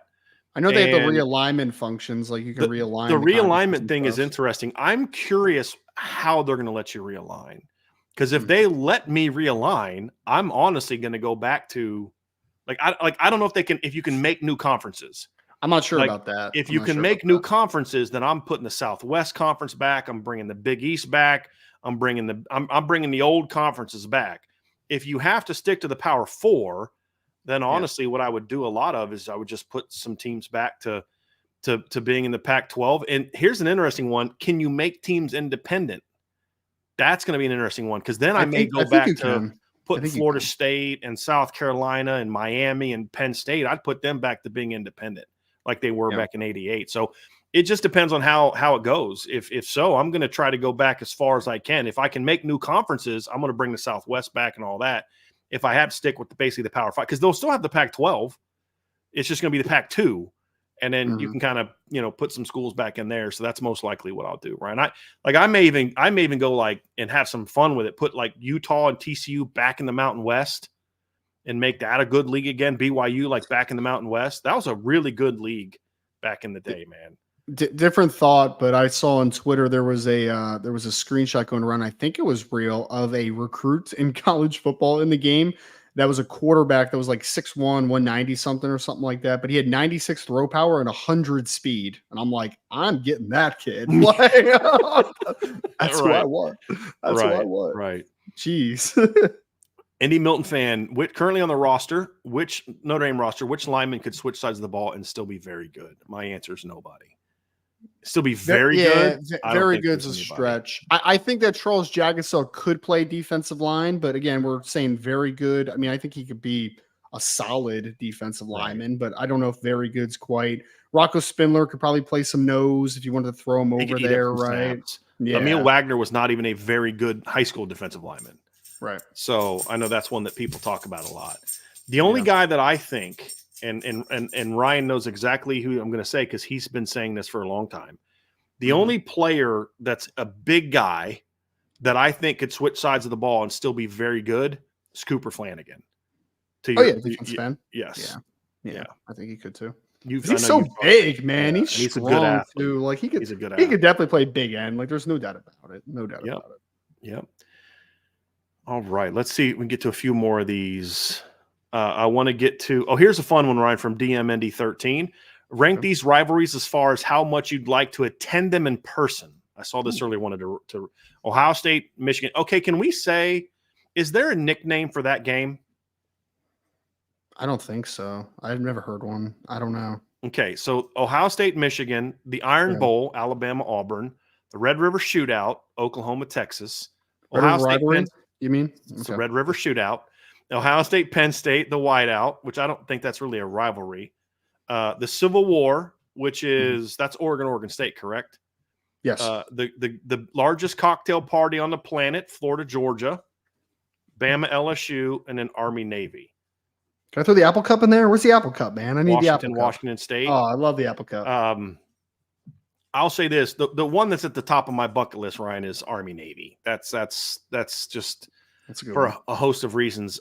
And I grew up in Ohio, so Ohio State and Michigan's one that you grew up in Ohio as a Notre Dame fan, you still care about Ohio State Michigan game. Like seriously, this is how it was for me and my dad anyway. We were Notre Dame fans my whole life, but that game was must-watch TV growing up in Ohio. So that one's up there on my list. The Red River Shootout is one that I would like to go to. I don't really care as much about the Iron Bowl, to be honest with you. I'd rather go see Alabama, Tennessee play than that one. Oregon State's one that I've never really cared much about. Bama, LSU. I'd rather go see Bama, LSU than the Iron Bowl. They don't call it the Civil War anymore, right? Because it's not. No, they got rid of that. Yeah, whatever. Yeah, I got it. Yeah. Florida, Georgia, I don't really care about. Bama, LSU, I would actually, that's one that I would like to see. Although I'd probably rather see that at Alabama than in Baton Rouge. But I'd much rather see that game than the Iron Bowl. You don't want to see it in Death Valley, man? You don't want to see it in Death Valley? No. I don't think I'd be welcome in Yeah. in Death Valley. That might be dangerous for me. I might want to go to Michigan, Ohio State just to see them tie, hopefully, or something. That'd be cool. Just kidding, obviously. But no, that I mean, when I think of like best college football rivalries, Michigan's Ohio State's honestly the one that comes to mind first for me. So that'd probably be number one. Red River rivalry would be number two for me. I have always watched that game every single year. So Iron Bowl. The Penn State Ohio State thing, like I don't think that's necessarily a rivalry, but like I would like to see a Penn State whiteout game. That always looks pretty cool on TV. That does look pretty neat. That is a massive stadium, Ryan. Like that would be one of those holy moly, this is a huge stadium moments for you too. Florida, Georgia, and Gainesville would be pretty dope. I've heard the Swamp's pretty awesome. So a game environment anyway would be pretty neat. That LSU is a good one though too, man. That's a good one. Well, there's a lot of good ones, honestly. A lot of good ones. And there's some that aren't in there that I wouldn't mind seeing once. Yeah. You know, like I wouldn't mind seeing a Wisconsin Minnesota game in the snow one of these years. You know, they play in some pretty good games. I mean, there's there's a couple games like that. I wouldn't, one that's not on there that I would like to see is Oklahoma State. Like that's one I would have liked to have gone to. I think there's a nickname for that, but Jay said Florida State, Miami. That'd be pretty cool. Yes. Miami would be a good one. Yeah. That would be a good one. Would be a good one. I'd like to go see that game. I think North Dakota State, South Dakota State is called the border game, I believe, if I remember correctly. I would like to see that would be a good game to go to. Yes. Like I did not know that North Dakota State's head coach left to go coach the marker game, actually, not the border game. The marker game is what it's game? called. Yes, marker game. Yep. Interesting. Mm-hmm. Bedlam. That's what Oklahoma State's called. That's right. Holy War. I don't really care as much about going. Now, I may one of these years, if my dream has kind of evolved a little bit, Ryan. It used to be where when I retire or I take a summer off or, the business has grown so much that it can function without me for a couple months. I always said I wanted to take some time off and just get an RV and just go around the country and go to every baseball stadium, right? Like that'd be cool. Yeah. My new one is when I retire, I want to get an RV and I just want to go to all these different like football games, right? Yeah. And so my wife, even though I don't have an interest in going there, my wife would probably force me to go do the Holy War, depending on when it is, because she loves skiing in Utah. So she might. Let me rephrase that. That's Utah BYU. The Holy War, she loves snowboarding. My wife's not a skier; she's a snowboarder. She loves snowboarding in Utah, so she might force me to want to do that one. So yeah, we'll have to see about that one. So yeah, that'd be one. I actually wouldn't mind seeing a USC UCLA game in the Rose Bowl. That would actually be pretty cool. Actually, I'm thinking about the Holy War now. That's actually good because I don't think like Michigan, Ohio State hates each other, but I think that Utah BYU fans hate each other with like equal vigor, man. Like they hate each other, dude. I've heard that, but I never. You know why it's hard for me to fathom that, Ryan, because of how nice the Utah fans that I met were. Sure. Yeah, that's so crazy. I remember when Zach Wilson was still at BYU and he made a comment about Utah or something like that, and these Utah fans just like came guns ablazing at him, man. Like they hate each other. That's crazy, man. Absolutely crazy. Yeah. Well, Ryan, there's a lot more questions to get to, but we've got to wrap this up. Okay. Mm-hmm. So how about you give us one final send off for the show? Absolutely. IB Nation Sports Talk next, right? It's next. Yep. 5 o'clock. Start here in about 7 minutes. They're going to be doing their rapid fire. Yep. So make sure you stay tuned to the channel, folks. And the best way you can do that for any future show you you subscribe to the podcast, you hit that notification bell so you know when a show is coming up. If you're listening to us on your favorite podcast platform, that could be Apple, Spotify, anything else, make sure you're subscribed over there. And 5-star reviews are very much appreciated. Boards.irishbreakteam.com. All the latest recruiting and team intel. Like Brian said, we'll have some nice team intel for you guys to get you through a little lull in summer as we get closer and closer to fall camp here pretty soon. Want to take a personal second to thank everybody again. This is not my last show in Irish Breakdown, but it is my last Friday free-for-all mailbag. So I want to thank everybody out there so much from the deepest part of my heart. Thank you all so much. And Bryan and the rest of the crew, and me occasionally, we'll see you next time on the Irish Breakdown Podcast.